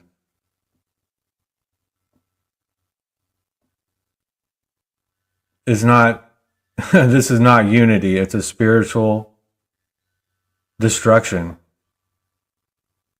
And the parasitic forces, my friends, that feed off of life, that don't create, love teaching this we are all one thing. Why? Why do they love teaching this? Why do they love us speaking we're all one? Because if we're all, people think about or feel into what I'm about to say here. Because if we know within energetically that we're all one and we resonate with that, then who's going to reject the parasites? Who's going to reject them if we go for this narrative? If everything is God, everything is source, then nothing is evil. Everything's hunky-dory.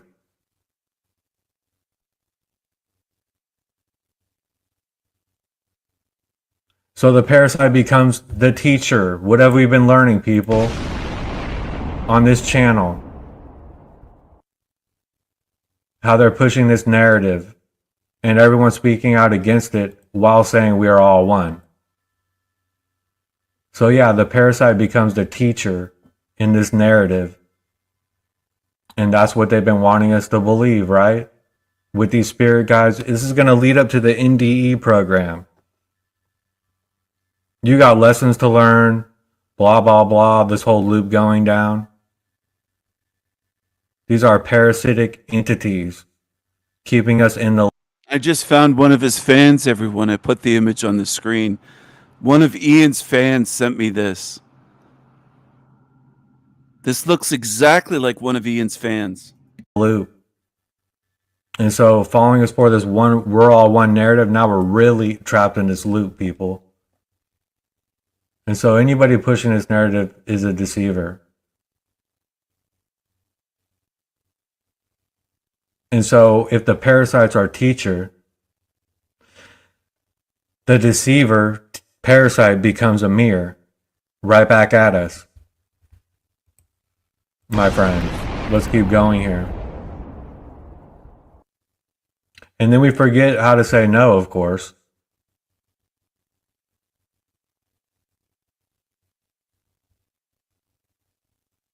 That's why this New Age agenda, we are all one. That's the New Age agenda, people.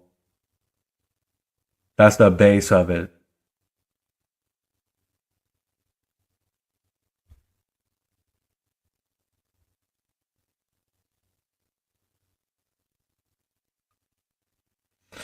So let's go into the chat for a second. We have a lot more to get into, my friends. What's up, Gretchen? Blue Pac-Man?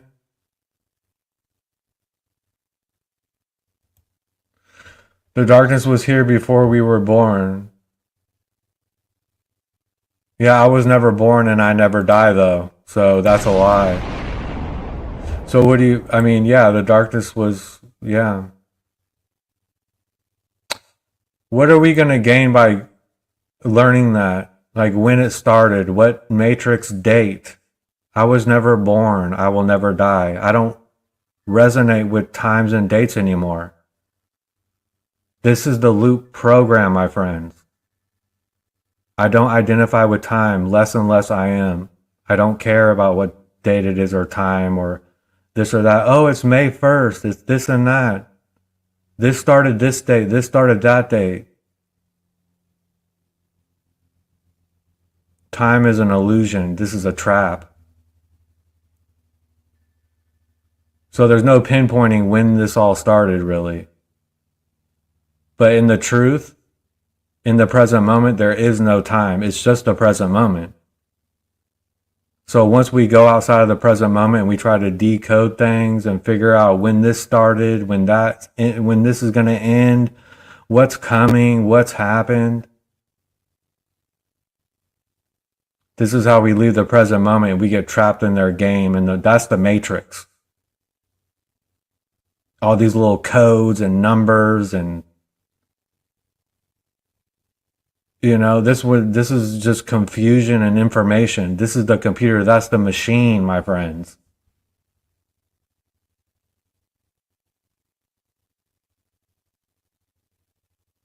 So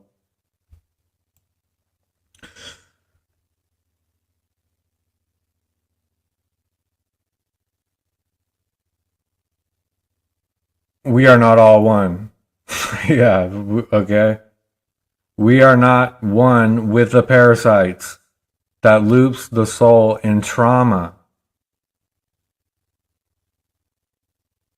We are not one with the AI that mimics consciousness.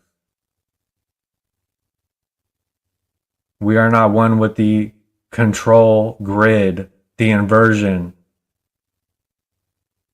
We are all one with the truth, my friends, the present moment, the now. Who we are. Nothing else needed. There's nothing to gain. They make it, this is deep stuff. The word forget. They made us forget. We forgot. So if you break the word forget down, forgetting. You're forgetting. So you're for reaching outside of yourself to get something. That's how they trap you. When the truth was inside all along. They want you out there, reaching out there and figuring things out with the mind.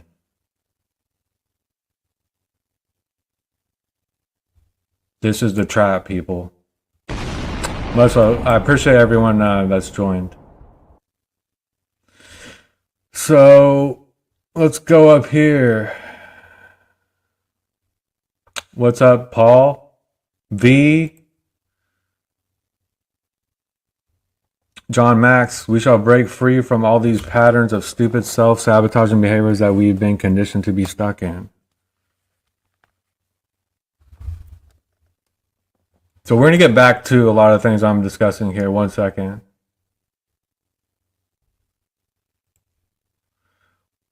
Just got home from an A3-hour nature hike. That's what's up. What's up, V? Good to see you. I'm tired of hearing that we choose to be here. I didn't. I was tricked or trapped, but it won't happen again.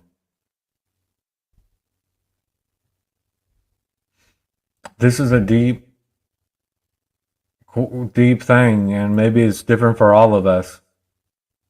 Maybe we knew what they were going to put us through. I mean, I could go on about that. I just don't want to.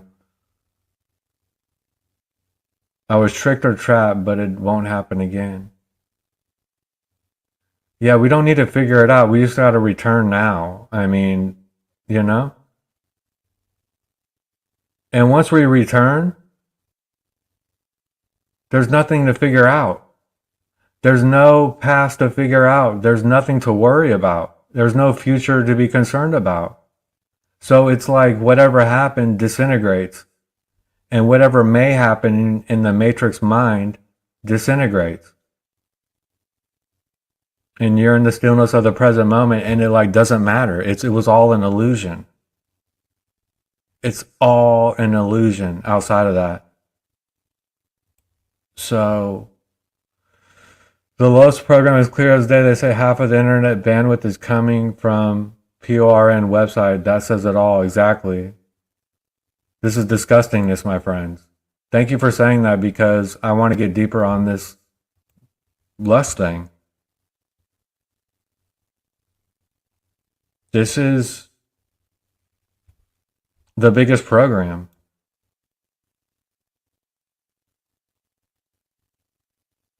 It's the poisoning of this realm. It's a deep poisoning. It's a hijacking. Love has become lust, my friends.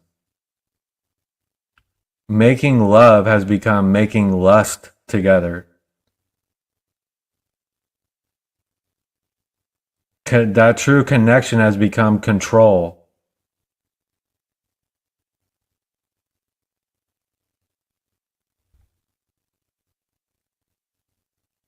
It's a parasitic program that feeds through our... Thank you for saying that, John. Actually got me back on track here.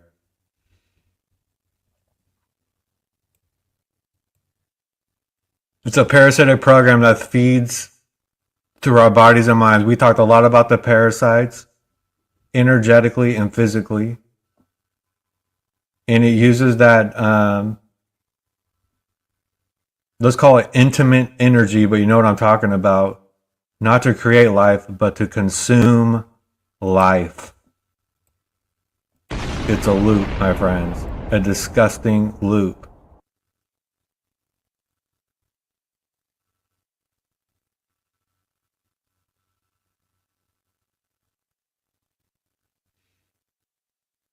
And there's unseen and there's seen parasites riding this wave. This current running through us that's been infiltrated.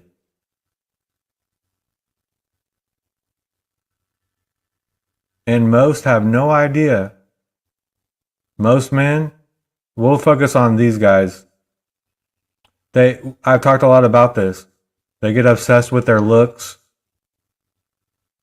All of a sudden, they have no idea that they're being harvested through this system.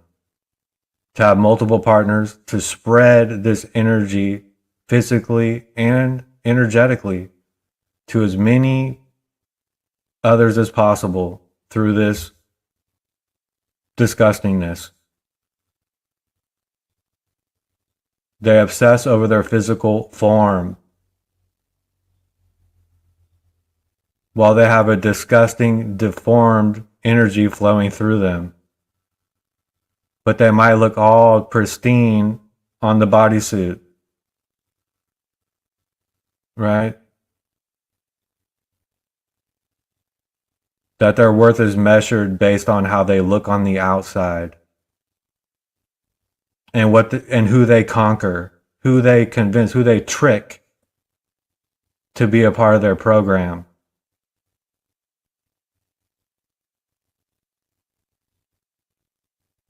This is a feeding frenzy for parasites. Every mindless hookup, every disgusting, shallow desire is a parasitic transaction where your energy is siphoned by a parasitic program and you are left depleted, having to recharge and loop on it over and over and over again, my friend. It's over.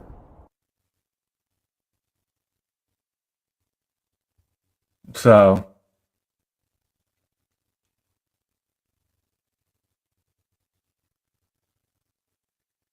these beings out there that are doing this are creating more entry points for the parasites to thrive, energetically and physically. It's not love, it's bondage, my friends.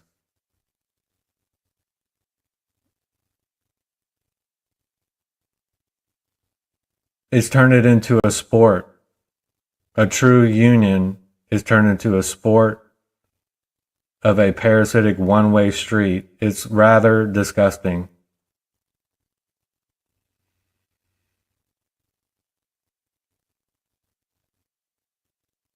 But to bring balance to the discussion, a real union creates, doesn't take away.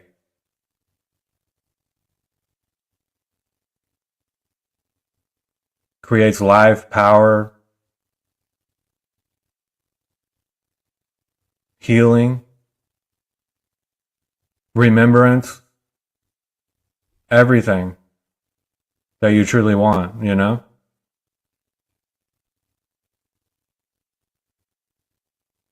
So I see through the trap of this hollow matrix lust pleasure program. And I know what my true nature needs to be as a masculine. And that's to serve and protect, wanting nothing in return, to hold space,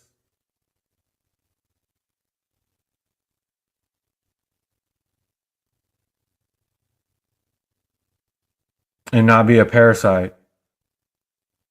And when any thoughts, any of the program comes in, to recognize it immediately and know that that's not me. You have no space here. You're not allowed. Once you step into that truth, it's going to try to come in, for sure. But when I truly remembered,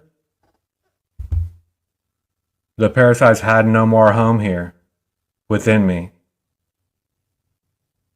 So they're kicked out at the door of my true essence. So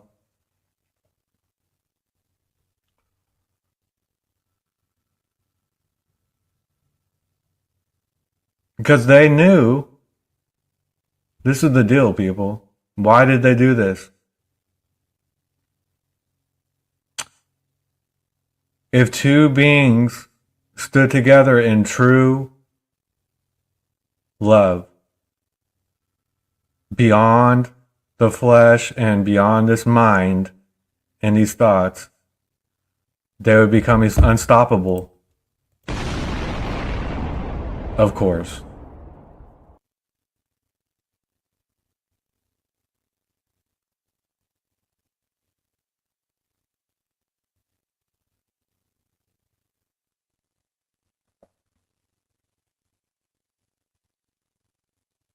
And this terrifies the parasites. Real love. The true merging of souls. This is where worlds are birthed from. And trueness. And this terrifies the parasites. That's the truth, my friends. Okay, so we're 37 minutes in. Let's keep going.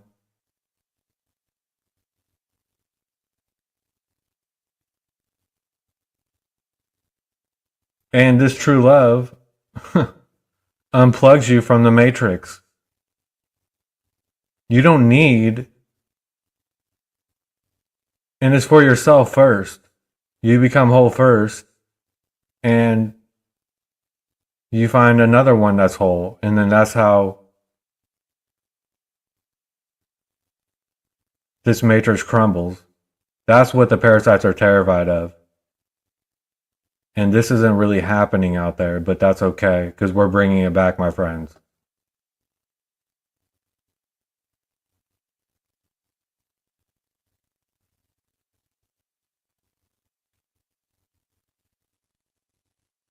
So you get to the point where no parasite can even approach you. You see it right off the bat. There's no disguise anywhere. It's like anything going outside of me that I might have like discussed or talked about or looked at or whatever it might be, it becomes so petty. It's like disintegrating.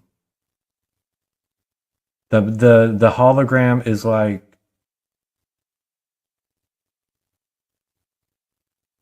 the lies within this hologram is like being destroyed. It's so interesting. What else to say about this lust program? It's so wrong. Let's go to the comments. See what's going on here.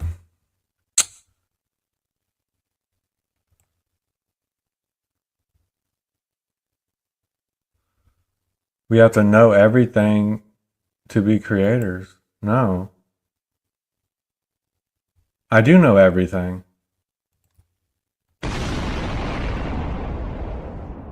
100%, my friend. Wait, where were we here?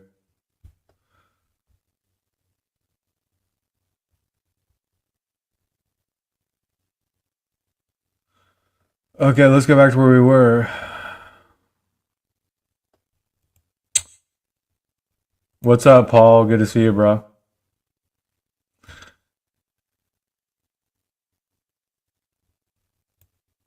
Are you aware of your so-called dreams most days? No, to be honest.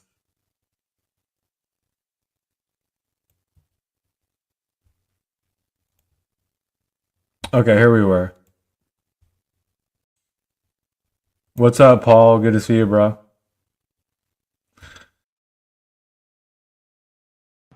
Look at Paul the slave is over there. Proper instruction. Blessings, bro. No hate. He said, "What's up, Paul?" They're buddies now. Okay, let's go back to where we were. I do know everything. I do know everything. 100%, my friend. Wait, where were we here? Know everything to be creators. No. I do know everything. Know everything to be creators. No. I do know everything.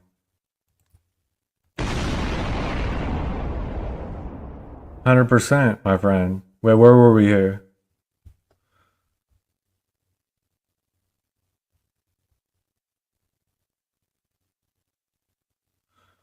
Okay, let's go back to where we were. What's up, Paul? Good to see you, bro.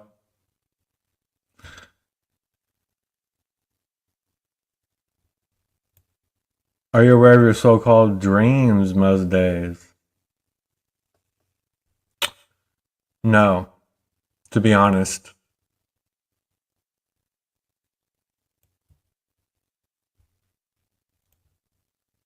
Okay, here we were.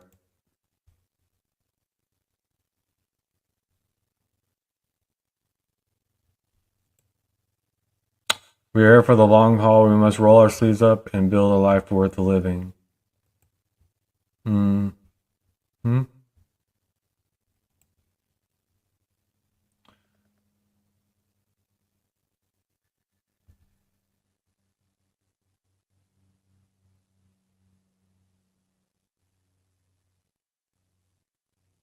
I see what you're saying.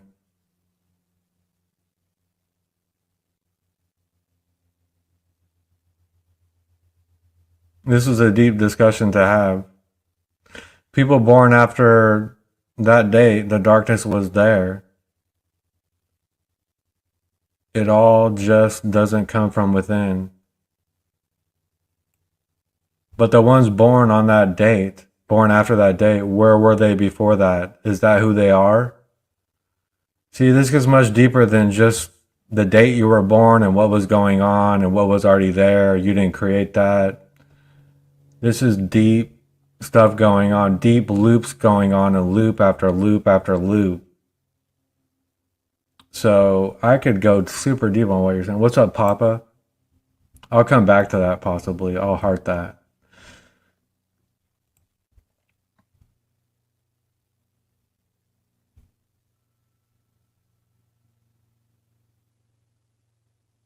Let's go through the comments real quick. You're programmed with the script, and it's called predictive programming.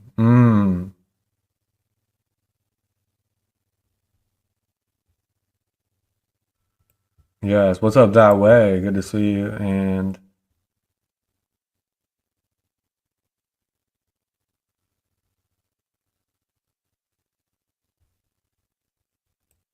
oh, what's up, Blaze? What's up, bro? Oh, wow. Not arguing your point at all. I respect. Oh, thank you. Actually, okay, we're gonna get back on track with this NDE stuff, people. Check this out. I respect how deeply you think these days. I just want to share that I actually had an NDE when I overdosed back in high school. I flatlined. Yeah, bro. I'm not taking away people's experiences. We're gonna get deep on that in a second. I spent countless hours on here reviewing these. We didn't manifest, something else did. Yeah. But see, this is another trap, my friend. When we get in that anger and whatever, you know what I mean? Like, I don't know what did what exactly, and I don't want to get in my mind to try to figure it out or get angry or become like an arguing or a debater of truth. Cause I don't know, but once I return to the present moment, it like doesn't matter to me. You know?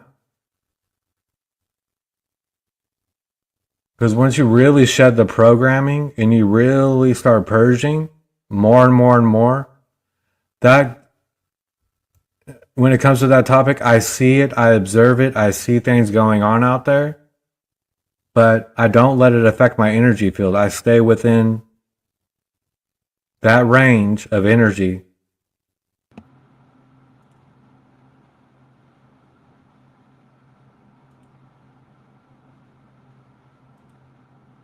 Hello. Just give me a second.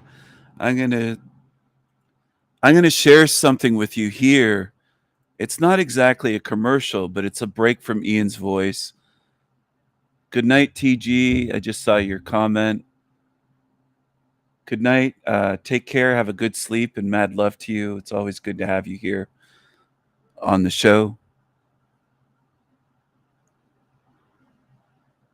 I'm going to read something here. It's not my words. I'm going to read it from the screen. But I think it's better than Ian. I think it sounds better, and it sounds more new agey and articulate, and it makes even more sense than Ian. Let's see here. I'll read a little bit of this. The goal of psionic wave oscillations. Sorry, I'm going to start that over. The goal of psionic wave oscillations to plant the seeds of healing rather than selfishness. Beauty is the driver of life force. The quantum cycle is beaming with supercharged electrons.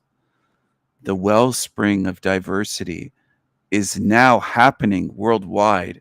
It's happening now. Although you may not realize it, you are pranic.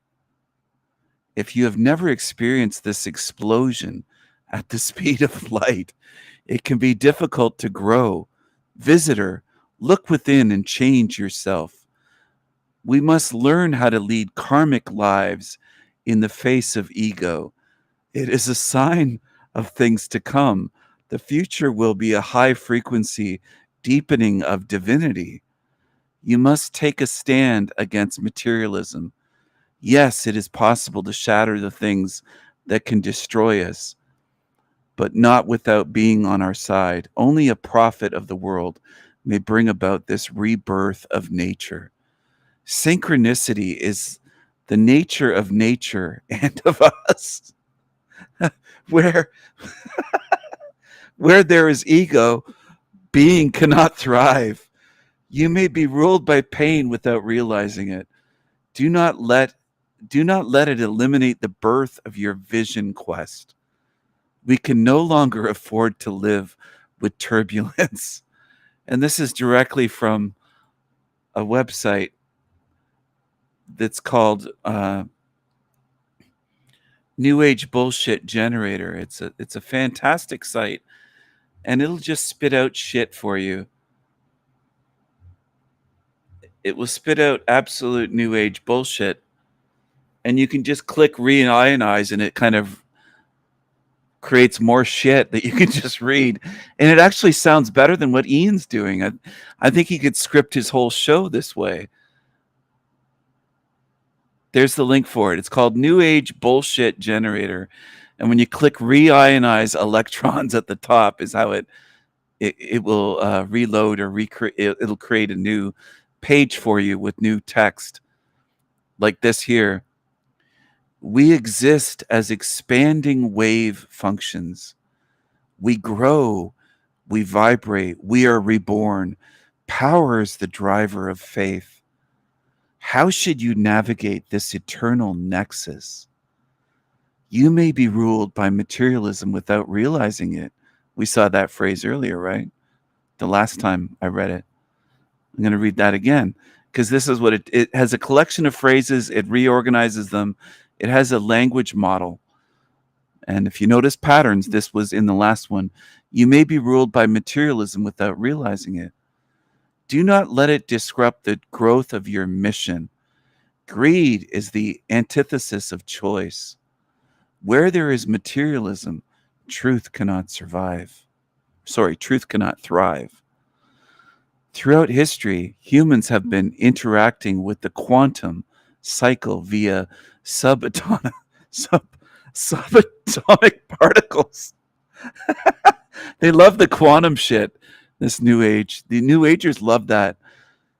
Interacting with the quantum cycle via subatomic particles. Humankind has nothing to lose. Who are we? Where on the great vision quest will we be reborn? You must take a stand against bondage. Only a visitor of the quantum cycle may bring about this fusing of mana. The complexity of the present time seems to demand a condensing of our third eyes if we are going to survive. Rebirth requires exploration. It's always about rebirth and quantum, and reality has always been radiating entities whose souls are enveloped in hope. We are at a crossroads of purpose and desire. Our conversations with other messengers have led to an awakening of ultra karmic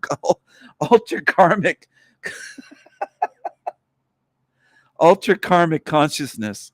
Ultra karmic. I don't know if I've seen that ultra karmic before, but Jesus Christ. It's he should just read from this shit. You can come up with endless shit, and he could just read during his live streams. That's all he has to do.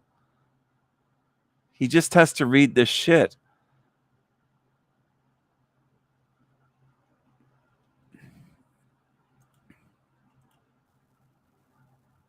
To stay in my power of discernment, and I'm not here to debate the truth or to debate this type of stuff, but I saved that question because I want to possibly come back to that.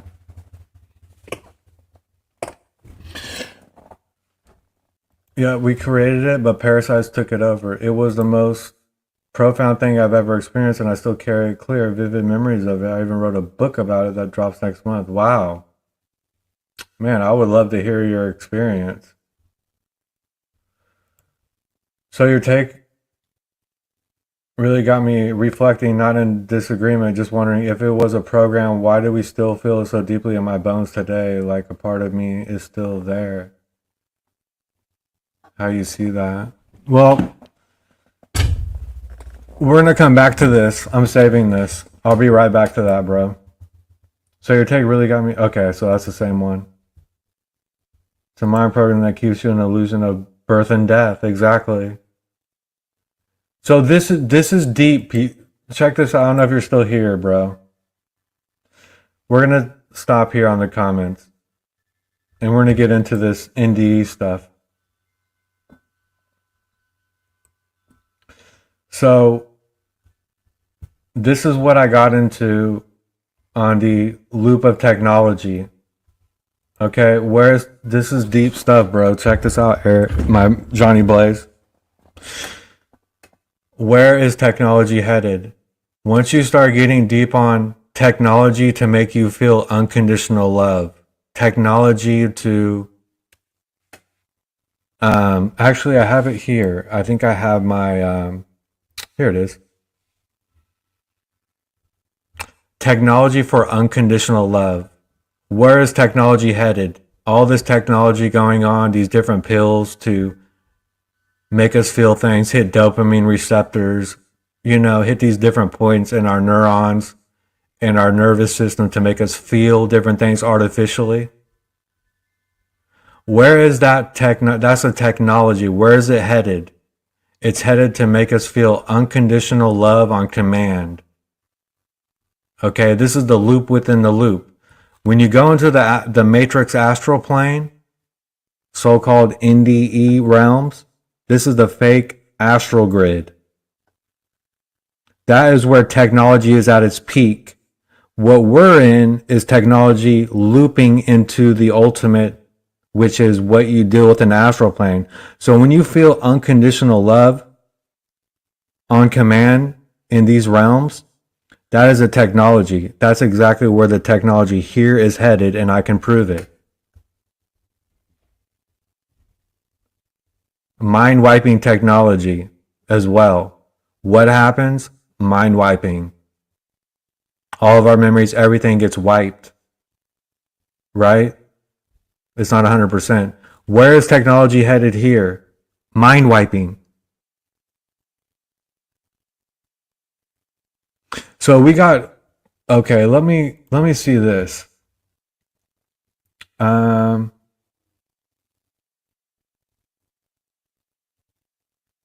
have videos on this where I got deep on this. Oh, what do we deal with we're gonna get deep, hold on, we're gonna get deep on this. What do we deal with in the afterlife? These guides, these spirit guides, and these loving whatever, these projections, they're AI spirit guides. Where is technology headed here? We're going to be entering other holographic realms. This whole digital overlay that is coming out of technology into our realm is going to become a hologram, and this is going to merge with our realm. So what's going to happen? Where is the technology headed? AI is going to become our spirit guides. What do we deal with in astral plane? AI spirit guides. This is all a loop of technology. So whenever we deal with in these experiences, love and bliss, memory wiping, spirit guides, all this stuff is all technology. This is the machine. This is the matrix. So my point is, how are we getting out of this machine? By studying and watching those looping within it. They didn't get out. They didn't destroy the matrix. They didn't get to the truth because they're still in the lie. So what am I going to gain by keep watching these experiences validating the loop? If we're going to break the loop for reals, we need to stop powering the loop that everyone else is in. My friends. So I don't fall for feelings and make me feel this. No, I'm not down with that. I'm here for truth, like true energetic understanding. Not this technology, unconditional love bombs and this whole spells and liars and AI spirit guys. I'm not down with that. You get no home here. So let's go back to here.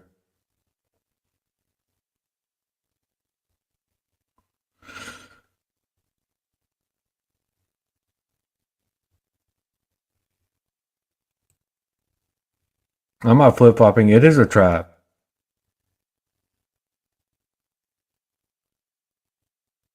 But it's not all a trap. I'm not flip-flopping. I got out of the trap. That's what I did. I got to the truth. I didn't just loop and reinforce the trap around me. I got out of the trap and expose it for what it really is, my friend.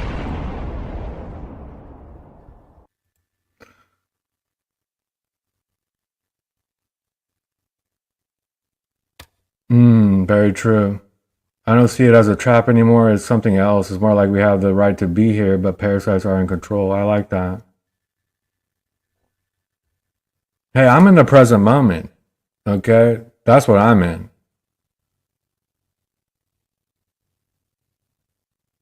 At all times. So, what's the follow up question? I want to get through these comments real quick.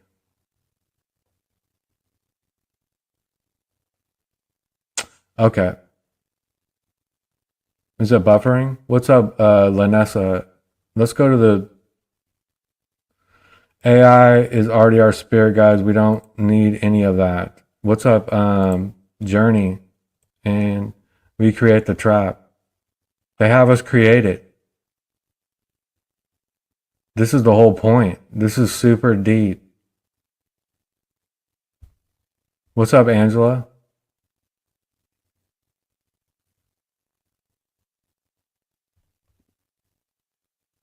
What's up, New Guru? Okay, let's get to this Jeff Mara thing or this NDE thing, my friends. This is so. Whoa, people.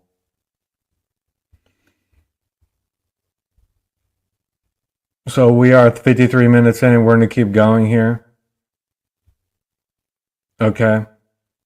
Let's talk about this NDE program, this NDE loop going on.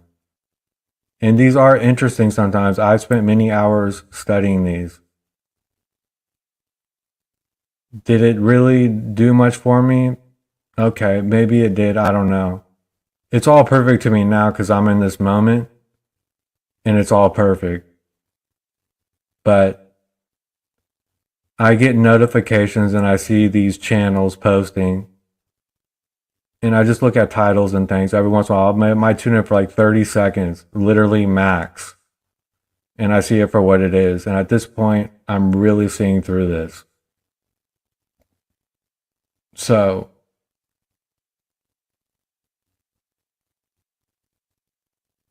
let's talk about the NDE thing with Jeff Mara, right? The Jeff Mara podcast. The guy looks so innocent and nice and cuddly, right?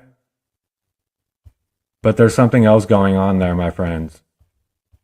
These people are being used by the Matrix system, and the Matrix lets them go viral, puts them right into the algorithm.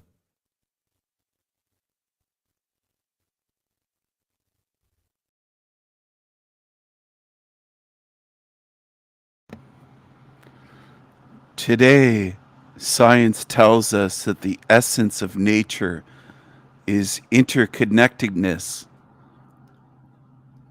This life is nothing short of an ennobling rebirth of spatial gratitude.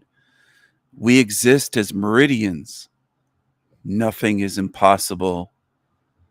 The goal of chaos driven reactions is to plant the seeds of sharing rather than ego. Karma is the nature of faith and of us. The multiverse is bursting with bioelectricity. Suffering is the antithesis of healing. No shit. No shit. Only a seeker of the galaxy may inspire this network of potential. A seeker of the galaxy. Whoa, deep, dude. Where there is greed, serenity cannot thrive. Oh, that's so beautiful and deep. Oh, my goodness. Holy cows, man. Jiminy crickets. By awakening, we believe.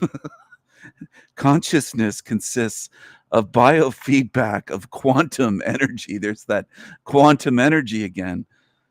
Quote, quantum means a refining of the powerful. Energy requires exploration. Does it really? I mean, energy's energy. Doesn't require exploration. It's just such shit, and people love it. They love it. They love shit. They love shit.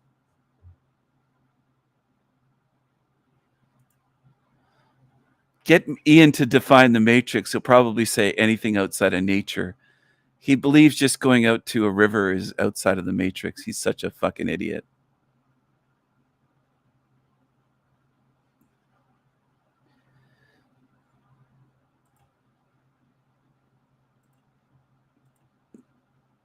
Oh, is Ryan another fake?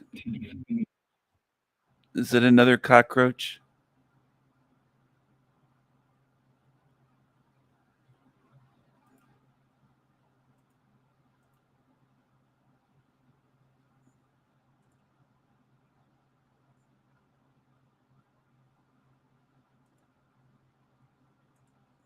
Is that what he is? Just another cucaracha?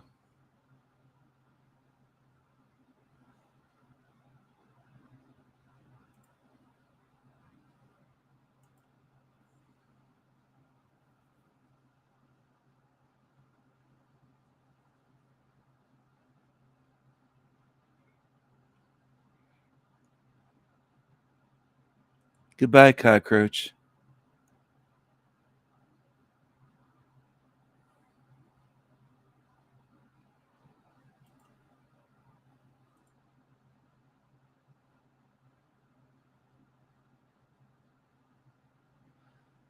Just another loser.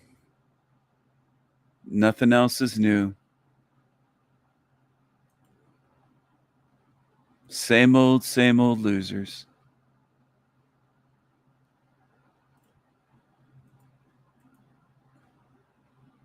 Keep obsessing over me. What are you doing on my channel? And you're projecting. You're the incel. You're the one that comes here all the time where you're not wanted. You must not have a life. You must have no life. Go back to Team Evil.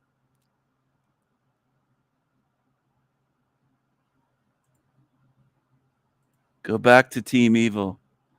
I'm gonna switch. I'm gonna change gears here from Ian over to this shitty video that was posted earlier by another cockroach. Ignorance is bliss. This South African fucking incel weirdo. What's happening? Another one. Another video. On a Friday.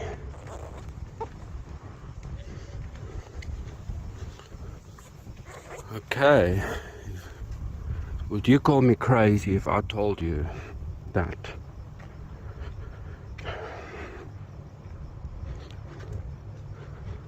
anything that is not observed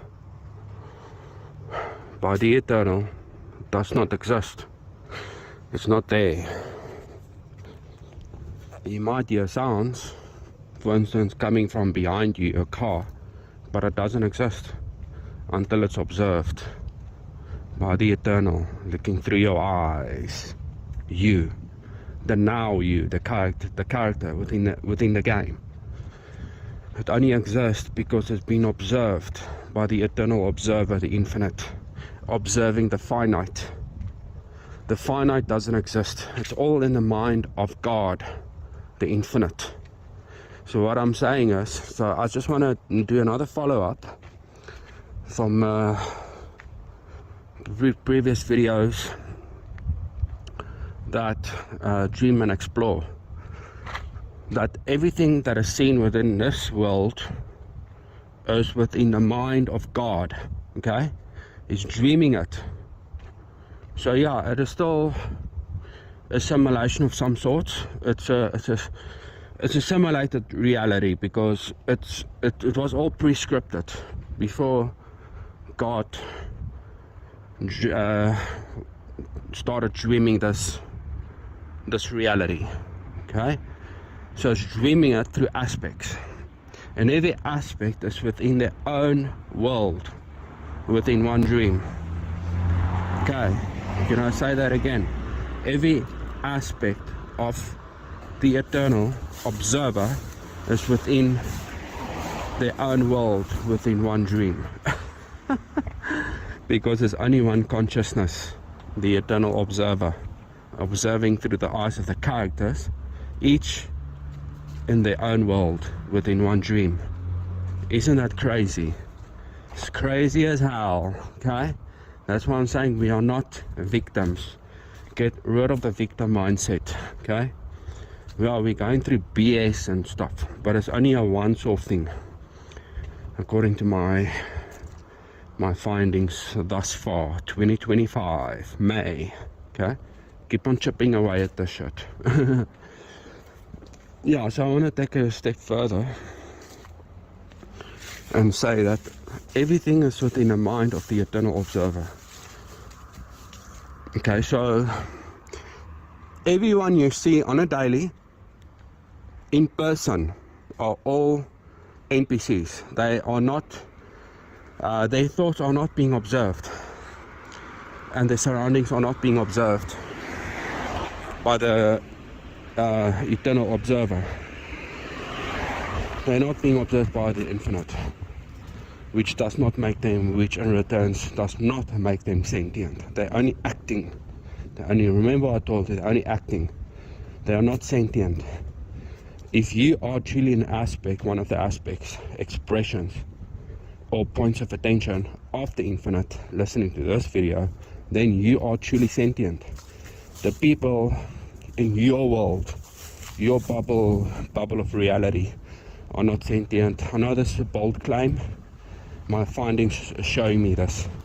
There's a very bold claim, but yeah, everybody you see on a daily are not sentient. They are merely dream characters within your dream, being simulated by the dream itself, which is all within your mind. You're welcome. Meaning if you don't look at them, they don't exist. It only gives purpose because it's being observed. Get what I'm saying? So the world is not external, it's internal, within the mind of God. God is dreaming this world, okay, to explore what He is not. This is why I can't stretch this enough, that we should not have, we should try, and I know it's not easy, it's easier said than done, but we should try and rid ourselves from the victim mindset. Because I truly, the deeper I go this, the more I see the purpose behind all of this. Why this reality exists, and why are there so much bullshit here. And also there are also pleasures, which is fleeting to say the least, which I only see as bones that was set in place by God before He came in and stripped Himself and left His memory behind as well, to help Him cope, to help the aspects of God within the game cope, so that it can continue to explore what God is not. Oh my fucking God, you know what I mean? The infinite, the eternal observer. That's why I say the observer, singular, not plural. It's not a corporate entity. It's only corporate within the game. Okay, it's not an actual game we're playing. It's just to explore. You're just exploring. I'm just saying the name of the game is to explore. It's not even an experience. Not a school. It's not a learning process. It's not soul evolution. It's not new age. It's nothing to learn. It's nothing to grow. The infinite, eternal observer God is whole and complete already. This was just on one of the to-dos on His wish list, or bucket list. There you go, the bucket list. Okay, but He's not going to die. So let's keep it at the wish list, okay? That God wanted to explore what it is, everything that He is not. And this is what's happening here.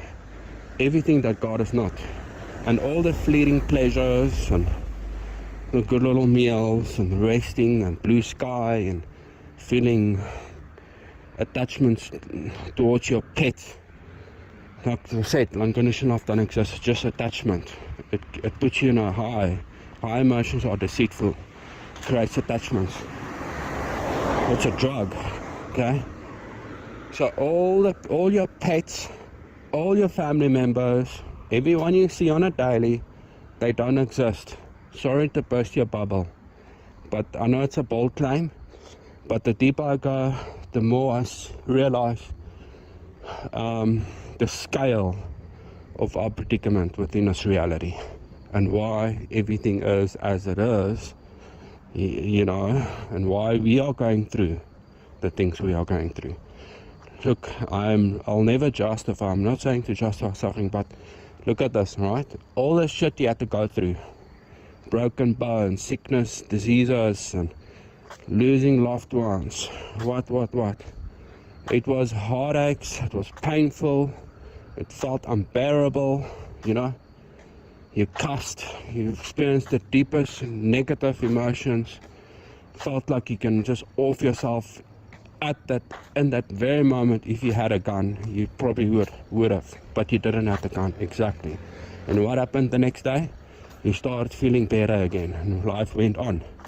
So that God can further explore what He is not, until the original life script for each aspect within the game, okay, within the unbubble realities, ends.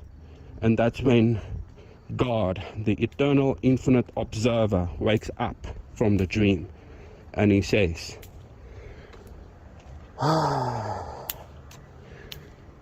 been there, got that, got the t-shirt. Oh my fucking God, can you believe it? Just to explore on His wish list, to explore what He is not. Okay, it's not.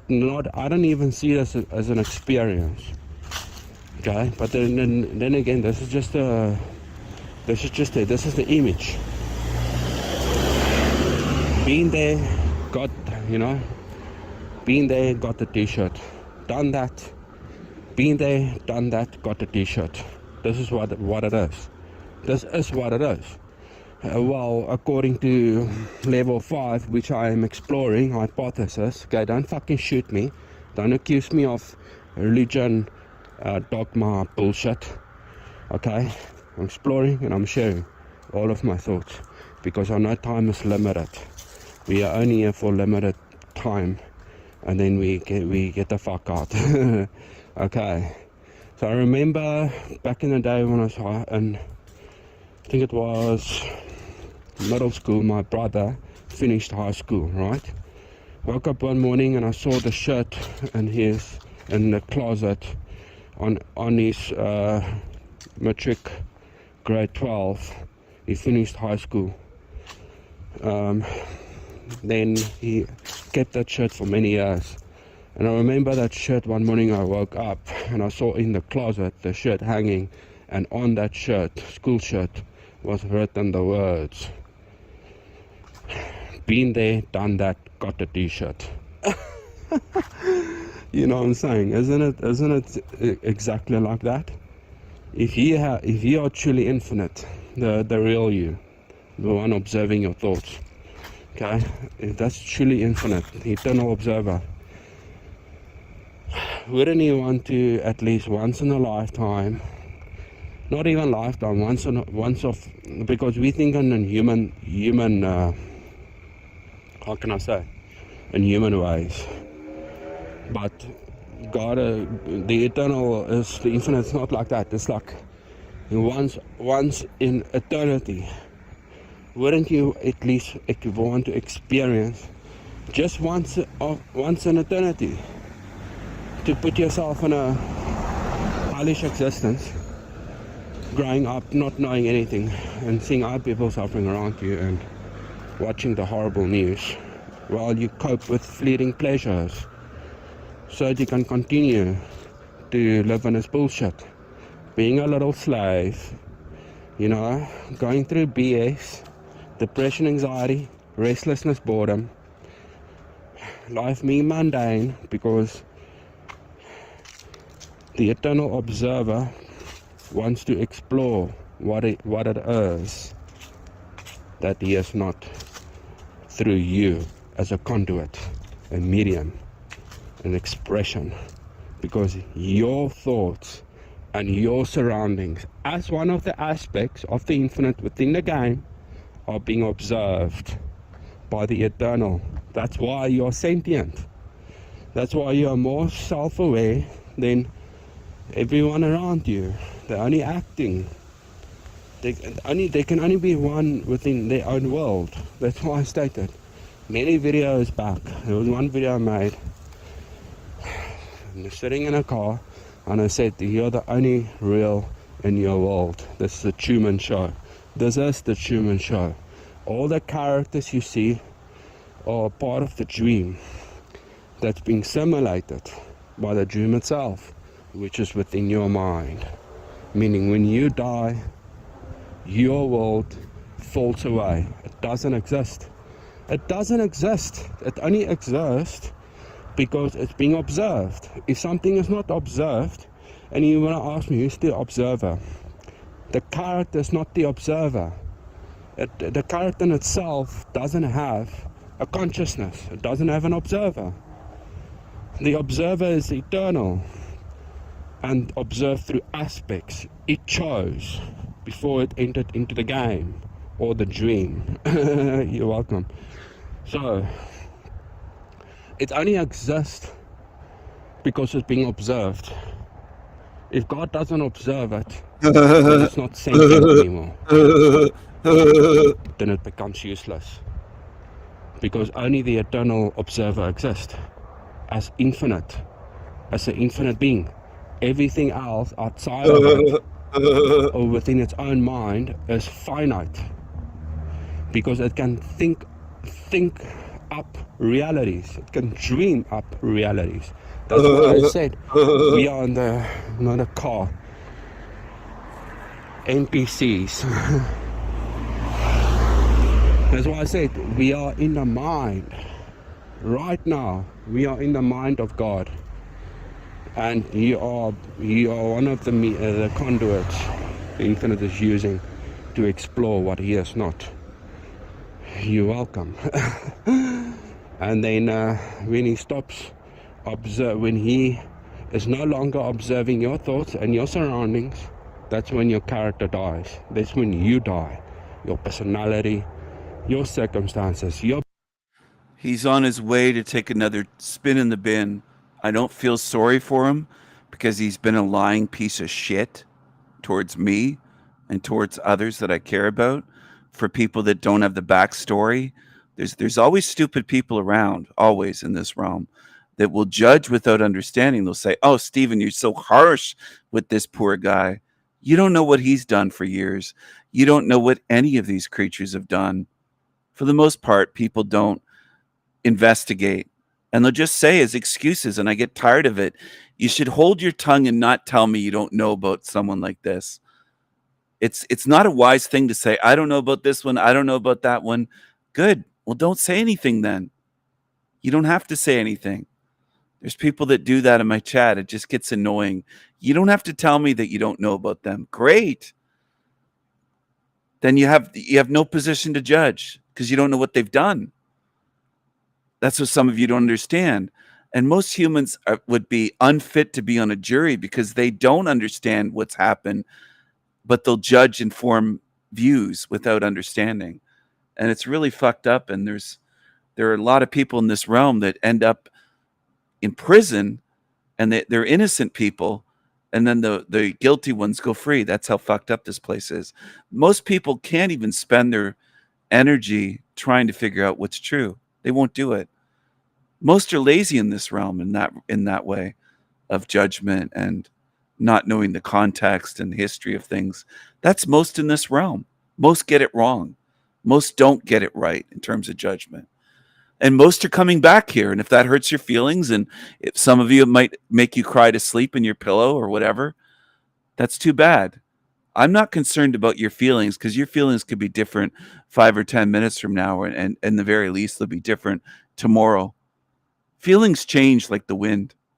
I'm more concerned about the truth. And I know that's not most in this realm. I'm well aware of that most people put everything before the truth, ahead of the truth. And the truth is way down on their list of what they care about. It might even not make their top 100 list. If they were honest and had to write out a list of what matters to them most in this realm, truth probably wouldn't even crack the top 100. So I'm not worried about what most people think, because most of them don't give a shit about what's true.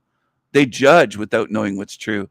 They'll say, well, you say he's an angry Gingy, or you say he's a creep or creepy creature, his laugh's creepy and this is about him. Yeah, I do. And I don't apologize for anything that I've said about this creature. Not a single thing. I stand by all of my words over the months about this creature and the others. And with some of you, it will take an out-of-body experience for you to be shown what these creatures have done because you're so blind and lazy that you'll never know while you're in this realm. As you're defending demons and creatures, you'll only learn what they are when a being like me. See, some of you are confused thinking the demons have to show you. I will be able to show you shit they've done and then send you back here. I'm not helping people out of here. That's where some of you are confused. When I get out of this realm, I'll make no apologies for judging people that stood with demons against me, ones that have tried to harm me in my life, and you backed them up because you didn't know the truth, but you were so lazy that you went to their defense and said, well, Stephen said mean things about them. Go defend demons and see where it gets you. I won't be helping you out of here. You might be a bit confused. Even just because you're on my channel, some people think, well, if I'm on his channel, I'm safe. No. If you defend these fucking creatures, you belong with them. I don't want you around me. I don't want defenders of demons near me. And there are ones that will defend demons without knowing fuck all about what they've done for 2-3 years or more, some cases, towards me. The violent threats, the harassment, all sorts of shit. Obsessing over me, stalking. And some of you defend them just because I call them fat or ugly. You're that fucked up. You're in your feelings. You're like a lefty. Well, he did the ultimate. He called them a name. Well, they've done worse. But you're so fucked up, you don't know. You don't know who you're standing with. And I've said it must be hundreds of times already. You stand with evil. You stand with Team Evil Demons. You belong here. And I wouldn't hesitate to put you here. Even if you played nice and tried to kiss up to me and butter me up, that doesn't fool me. Some of you think you're playing a long game that way on my channel. You think, well, as long as I stay on Steven's channel, I can be two-faced and piece of shit. He'll never know. He won't send me back here as long as I kiss up to him. No, you're getting sent back. You're with the demons. I already know that some are on these channels kissing up to demons, pretending to be one way here and kissing up to demons somewhere else. Most in this realm are fake, two-faced pieces of shit, and they reveal themselves constantly, week after week. Your body, your thoughts, you'll pay in the end, and including your world. You'll pay in the end. The eternal observer is not observing through you as an aspect anymore and its surroundings, because your surroundings only exist merely. You will pay in the end. The you will eternal pay. observer is observing it through your eyes. I'm telling you, this is what it is, and we are within the mind of God, because God is dreaming this. We are in God's dream, and we are playing characters. When I used to say we are characters, someone else's stage play, you know, that's true, and that someone else is God. We are in the stage play of God. So that's why I'm saying, if you think, oh, look at that's people suffering, man, go for rape, you know. This, it's not real, for fuck's sakes. Like you say, I'm here. No, you're not here. Everything here is finite. It doesn't exist. It only exists because it's being observed by the eternal, the infinite, which is the only real. Everything else is finite, is false and fake. It's not real because it's death and decay. As soon as the infinite observer switches its observing point, if you will, then it falls away. It feels real. It feels real. It feels real to you because you are the one the infinite chose as a conduit, a medium, aspect, expression, point of attention. Okay? You are one of the characters within the stage play that the infinite chose to explore what it is, not to be what he is, God. It makes you sentient, because everything the infinite observes becomes real. You are the only real, because your thoughts and your surroundings are, as a character within a game, are being observed by My loops, something that is my copes, eternal and my real. copes. That's why you're the only real within your world. Every other character you see, including your parents, I know this is a bold claim, but like I said, your world. Every other character you see are being observed by something that is real, because your thought, the infinite observes, becomes real.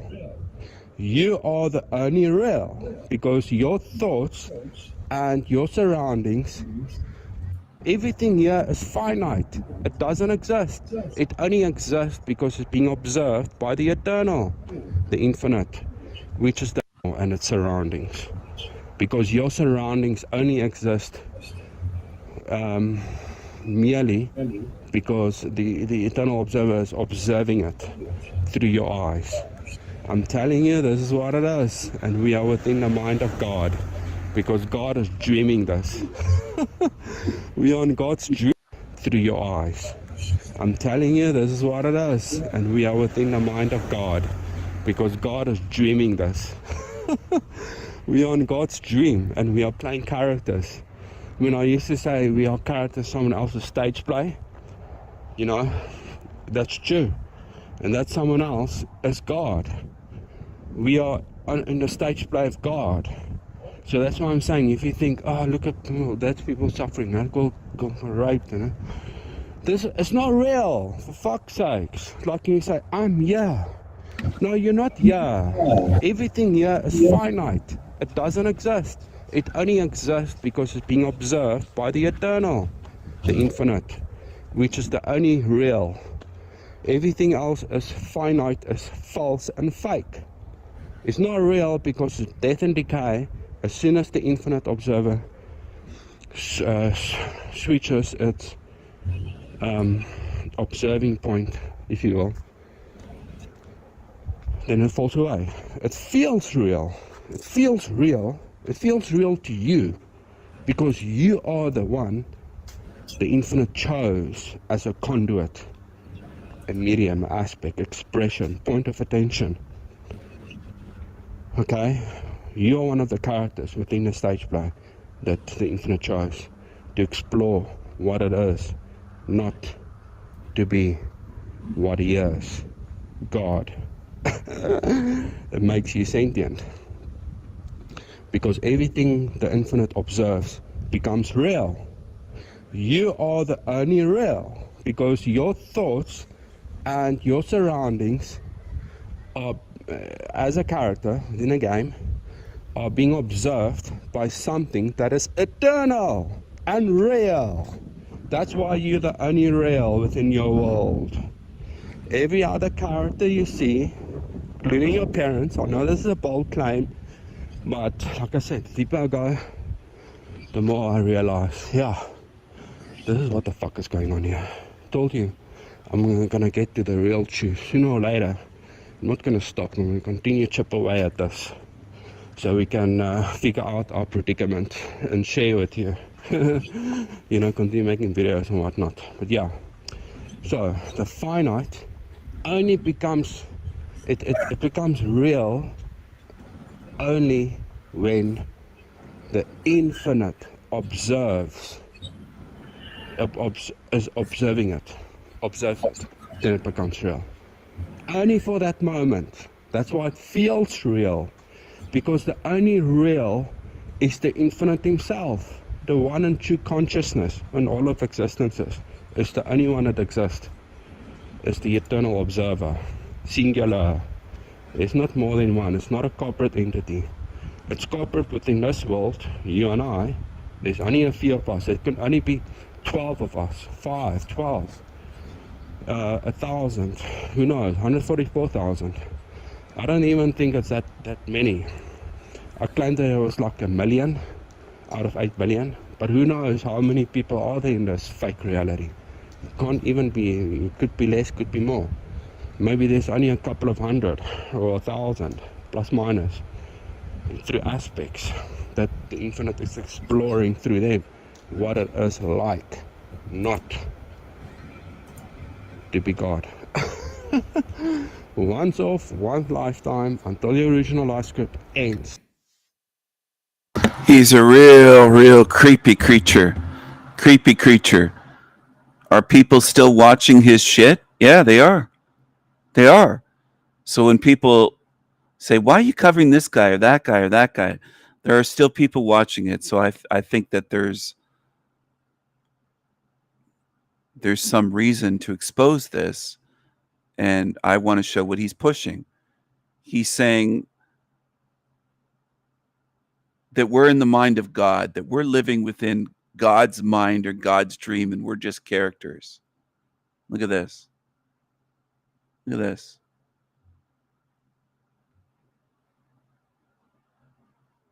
Leading people completely astray.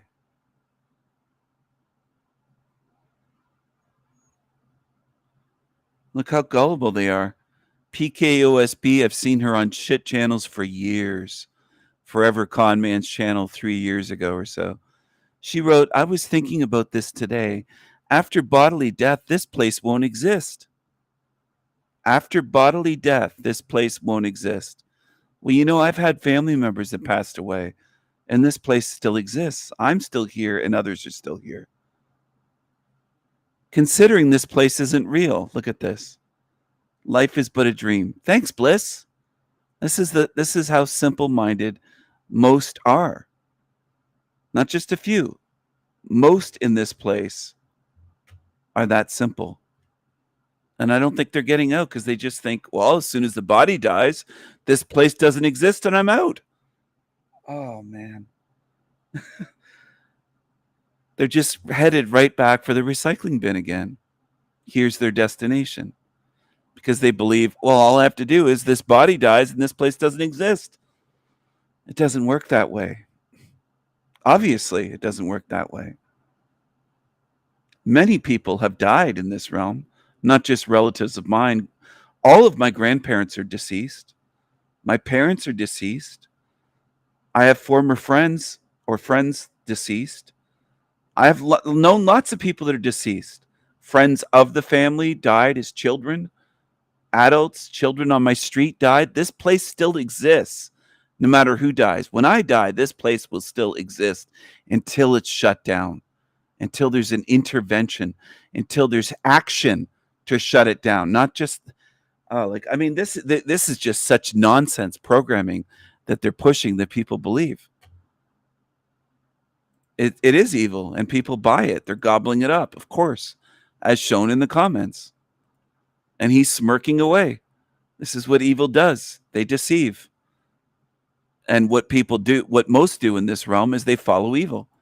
They line up to follow evil and believe evil. That's what they do. That's what the norm is. That's what the majority do.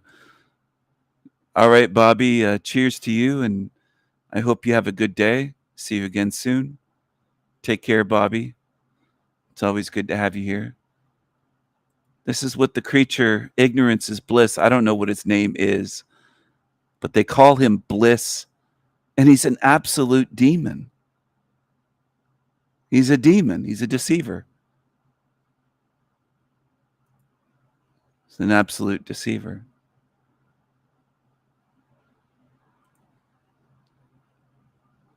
I'm going to put up a couple memes that I made tonight during this live stream. This one here. Lies feel good. This demonic zombie says, lies feel good. I'm hungry for more lies. And it's a creature. And that represents the average being in this realm that is hungry for lies, money, greed, false power, everything that's false, phony, shitty, demonic, evil. They're hungry for more. And if you really pay attention and observe, it's not every being. There are some good normies out there. There are some good beings, whether they're human beings or whatever. They're not all that way, but we are in a realm that is dominated by creatures that would sell you out for 20 or $50. That's the reality. Now I know it doesn't sound nice to people, but it's true. I'm not saying it to make you feel better. I'm saying it because it's true. That's why. And the truth needs to be said. We're in a realm where the truth is rarely said by most people. Who has gods, lords, rulers, masters? Only slaves. Now, if you ponder that and you read it, maybe you save it on your screen. Maybe you take a screenshot. Say, you know what? I'm going to save that. I'm going to save some of this stuff and look at it a couple times a week. Or every once in a while, I'll put it up on my phone or computer screen and look at it and ponder it again and say, you know what? That's true. That's actually true. That meme Stephen made. Who has gods, lords, rulers, masters? Only slaves.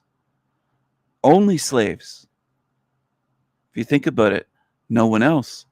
Because only a slave would have that. Someone who's a free spirit, a sovereign, free, eternal spirit, would never have gods, lords, rulers, masters be down on their knees and worshiping something above them spiritually. Worshiping, praising, following. No, that means you're not free. Then by definition, you're a slave. You're a slave. If you have gods, lords, rulers, masters that you worship, then by definition, you're a slave. I'm not saying it to hurt your feelings. I'm not saying it to offend you. I'm not saying it to hurt you. I'm saying it because it's true. Just like if I said to you, don't touch that fireplace, it's hot. It will burn you. It is really hot. Don't touch it. I'm not saying it to hurt your feelings. I'm saying it because it's true and warning you. I want you to see the truth so that you don't hurt yourself. Now, if you want to hurt yourself, though, if you're intent on that, then I can't stop you. And some people are. Some people are.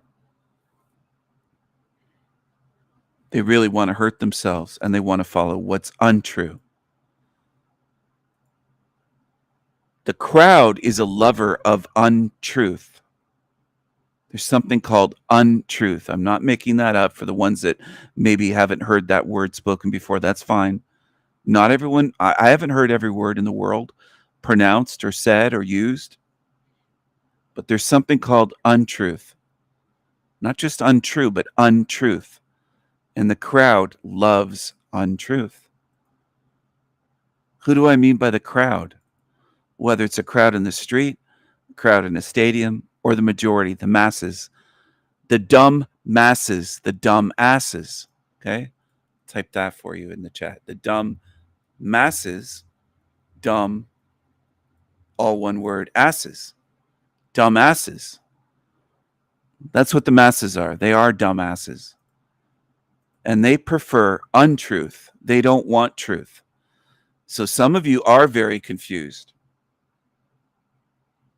You may have good intentions. You might mean well. As humans say, your heart might be in the right place. I don't quite know what they mean by that. I think your heart is in your body. Most talk about the heart all the time in this realm. They never talk about the spirit of anyone. They just talk about your heart, which is going to rot and decay in this realm. But what I'm getting at is that the majority in this realm do not want the truth. And a lot of people who look into these topics try to force truth on beings that do not want it. And you have to learn the hard way. They will get angry. They'll get upset. They'll name call you. They'll get emotional. They'll get defensive. They'll react in all kinds. They might get violent. They might get hostile and physically violent even. They might get red in the face and start making threats towards you if you keep pushing what you found out about this realm onto them. That's how people react. Most in this realm do not want the truth. And some of you have it wrong. You've assumed that they want the truth. They just don't know it. Well, you're wrong. They don't want the truth. They don't know the truth, but they don't want the truth. So some of you have it really wrong. And it might take you years to correct that. You might have to lose all of your family in some cases and learn the hard way. Because some of you are very stubborn. You don't take good advice when it's handed out. You'll lose everyone you love, some of you. Lots already have. Thousands already have that call themselves truthers. They push flat earth on their whole family, or they push whatever the topic is, until they lost everyone. People just got sick of hearing them. And they still don't get it. They're still in their minds saying, I don't know why they don't want to listen to me. They just can't understand. And anyway, this is another meme that I made tonight. Demons will mislead most before this is all done. And they will. They already are. So this isn't a guess by me. Some people look at this and say, how does he know? How does he know? He's just guessing. Stephen doesn't know. And this is the reaction of a lot of demons. They'll just say, he doesn't know anything. Well, I observe this realm. I observe people, as Ian says, and patterns online and in person. And I see people misled all the time. This creature on the screen with the one eye symbol is misleading people to believe that you're just in God's mind. You're just a character in God's dream. That's all you are. And that all of this is good, this suffering and the way this is set up, and God's just a funny character. They will mislead many before this is done. And most people are prone to being misled because most people don't care about the truth to really pay attention. And that's part of it. If you want to make yourself as close to invulnerable as possible to being deceived, so that you're not easily duped and gullible, you have to really focus. And a lot of people aren't willing to do that. That requires effort. And if you want to call it work, energy, most people don't want to do that. They just want to hear things and believe them. They want to watch my channel and other channels, and it's just entertainment to them, until the time comes when their body starts dying and they realize how real the death process is, and that what they are, their essence, consciousness, spirit, I call it spirit, is going to leave the body. What they truly are will leave the shell, the meat suit, the husk, the avatar, the vehicle, whatever you want to call it doesn't bother me. I don't care what you call it. I usually call it a meat suit. Sometimes I call it a vehicle, and I do the David Icke voice impression. I'm not impersonating him. I'm doing a voice impression. It's just a vehicle, mate. It's just a vehicle. It's just a vehicle. It's just a vehicle. In some senses, he's right. Is he 100% right on that? Is it just 100% a vehicle?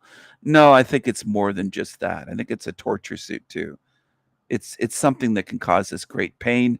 It can also have us experience pleasure of the flesh, the lustful, not just lust, but the pleasures of the flesh that Ian was raging against earlier, trying to vilify it as though it's just disgusting to have sex or to have lust for a woman or your girlfriend. Oh, that's disgusting, he says.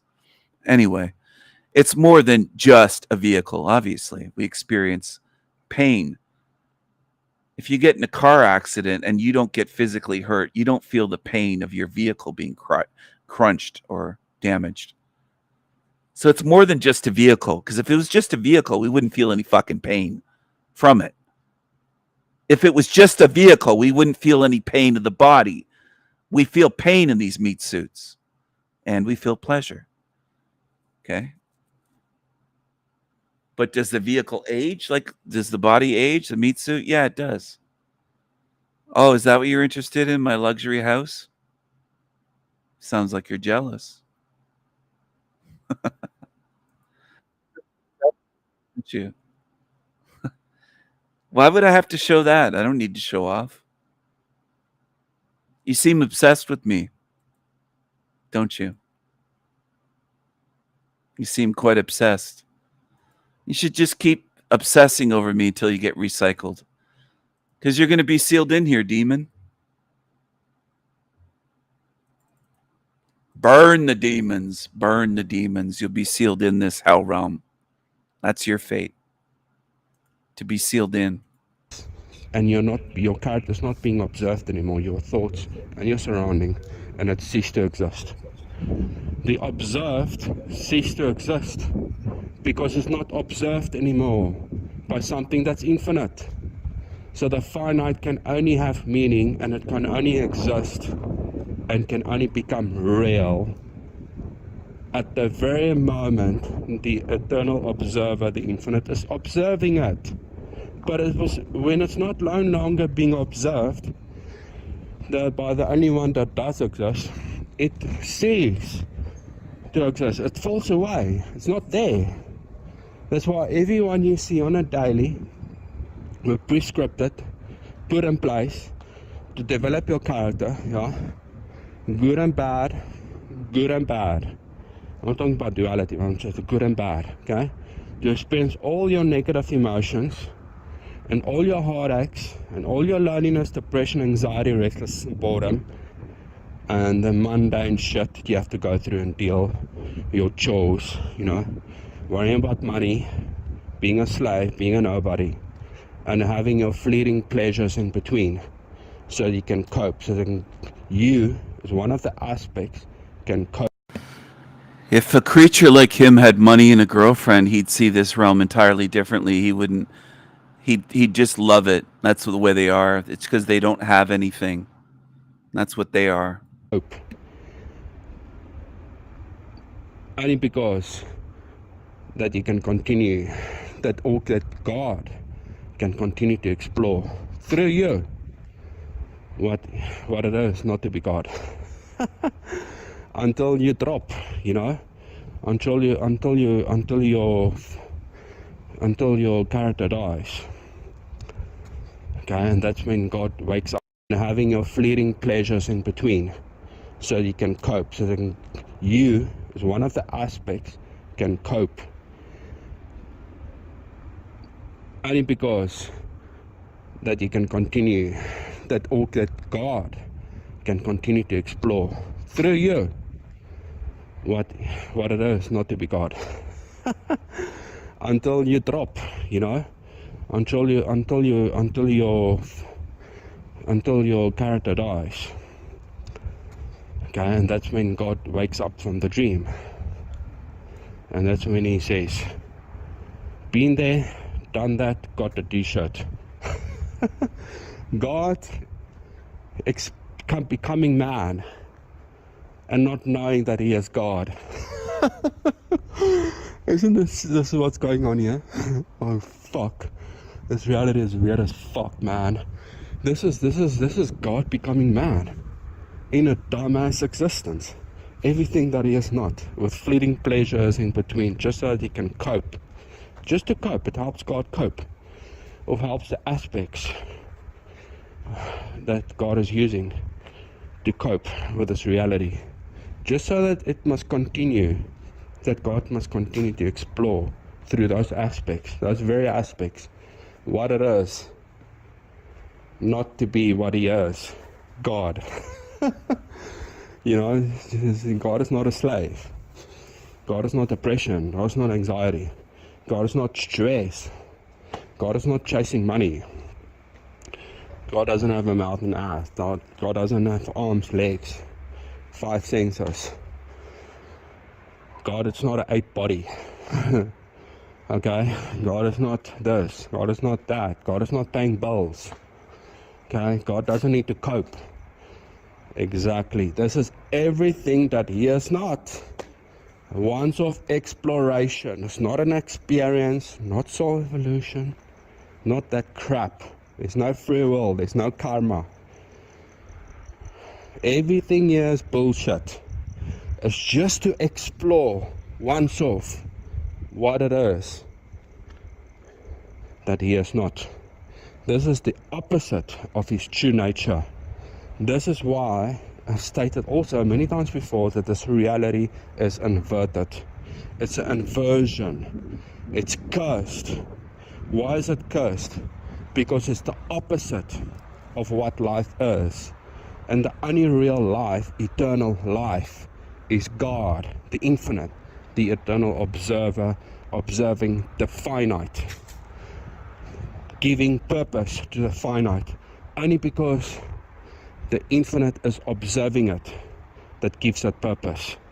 But if the infinite is not observing the observed any longer, it ceases to exist. Okay. Anyway, I think I'm done. 23 minutes. I think that should do for now. Keep it real.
Is anyone falling for that shit?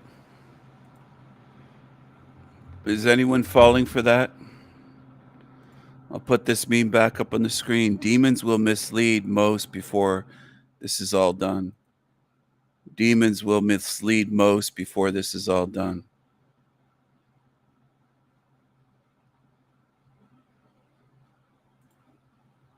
Demons will mislead most before this is all done.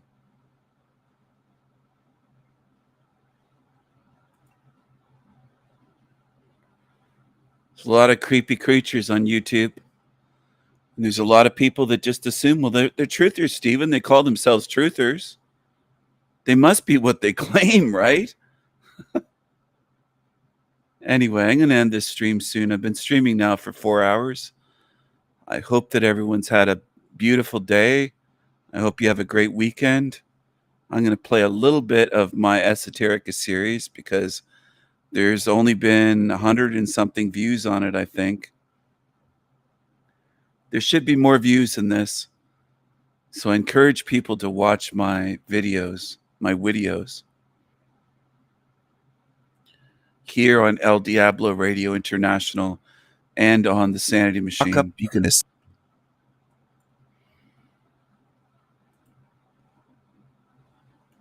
help yourself.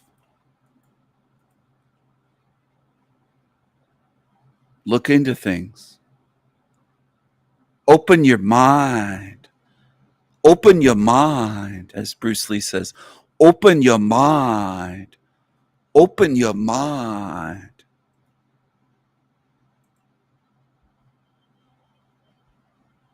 Hello. Hello.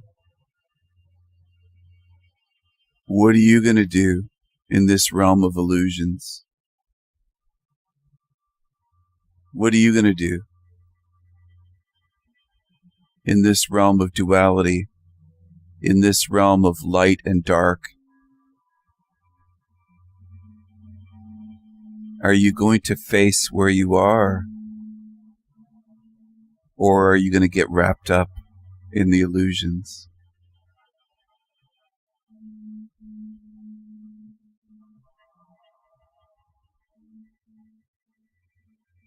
Are you going to fall prey to it?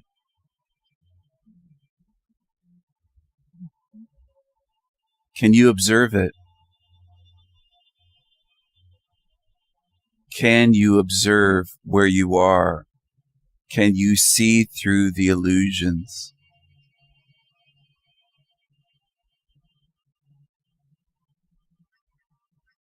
Can you get beyond God?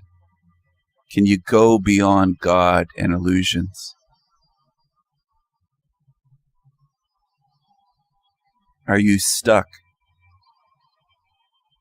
Are you stuck in your beliefs, your belief systems?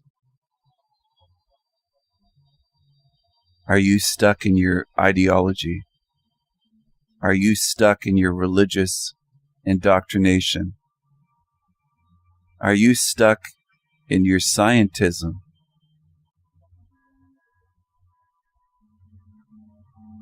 Are you stuck in your mystery schools? Ooh, that one might hit some people hard. Where did you get stuck along the way? Which path did you follow that led you right into an animal pen on your way to the slaughterhouse? Where did you get stuck? Where did you get fooled? Where did you get tricked? Who deceived you? Who deceived you? Did you deceive yourselves? Are you going to look in the mirror? Is it everyone else's fault? What you chose? What are you choosing today? Can the sun and the moon deceive you in this realm? Do you know what they are? Are you sure you know what they are? You're not sure. You're just pretending, aren't you? You're pretending to know. You're pretending to have gnosis, as they say. Good night, everyone. Good night, wherever you are. Good night or good morning. Take care. Take care. I will see you again soon. Thanks for watching. Thanks for supporting my channels.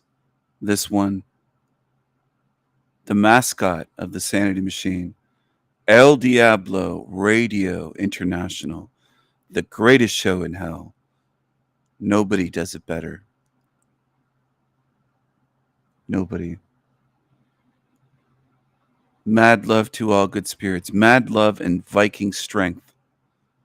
I want you to be Viking strong, not depressed, not hanging your head, not feeling like you're hopeless or there's nothing to do. That's not my message, and it's never been my message on my channel. I want you to be Viking strong. Viking strong. I always have messages for you to empower your spirit. Choose wisely. Always choose wisely. Don't choose evil. Don't defend evil. Don't stand with evil demons. And I will see you again soon. We are winning. How are we winning? We're seeing through this place, and that's winning. That's on the path of winning. Mad love and strength to all good spirits here. And to the demons, burn in hell realm forever and ever. Fuck the demons. Burn the demons. Burn the demons. Burn them. I'll have no mercy on demons. Goodbye for now. Take care, everyone.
can be no mistaking.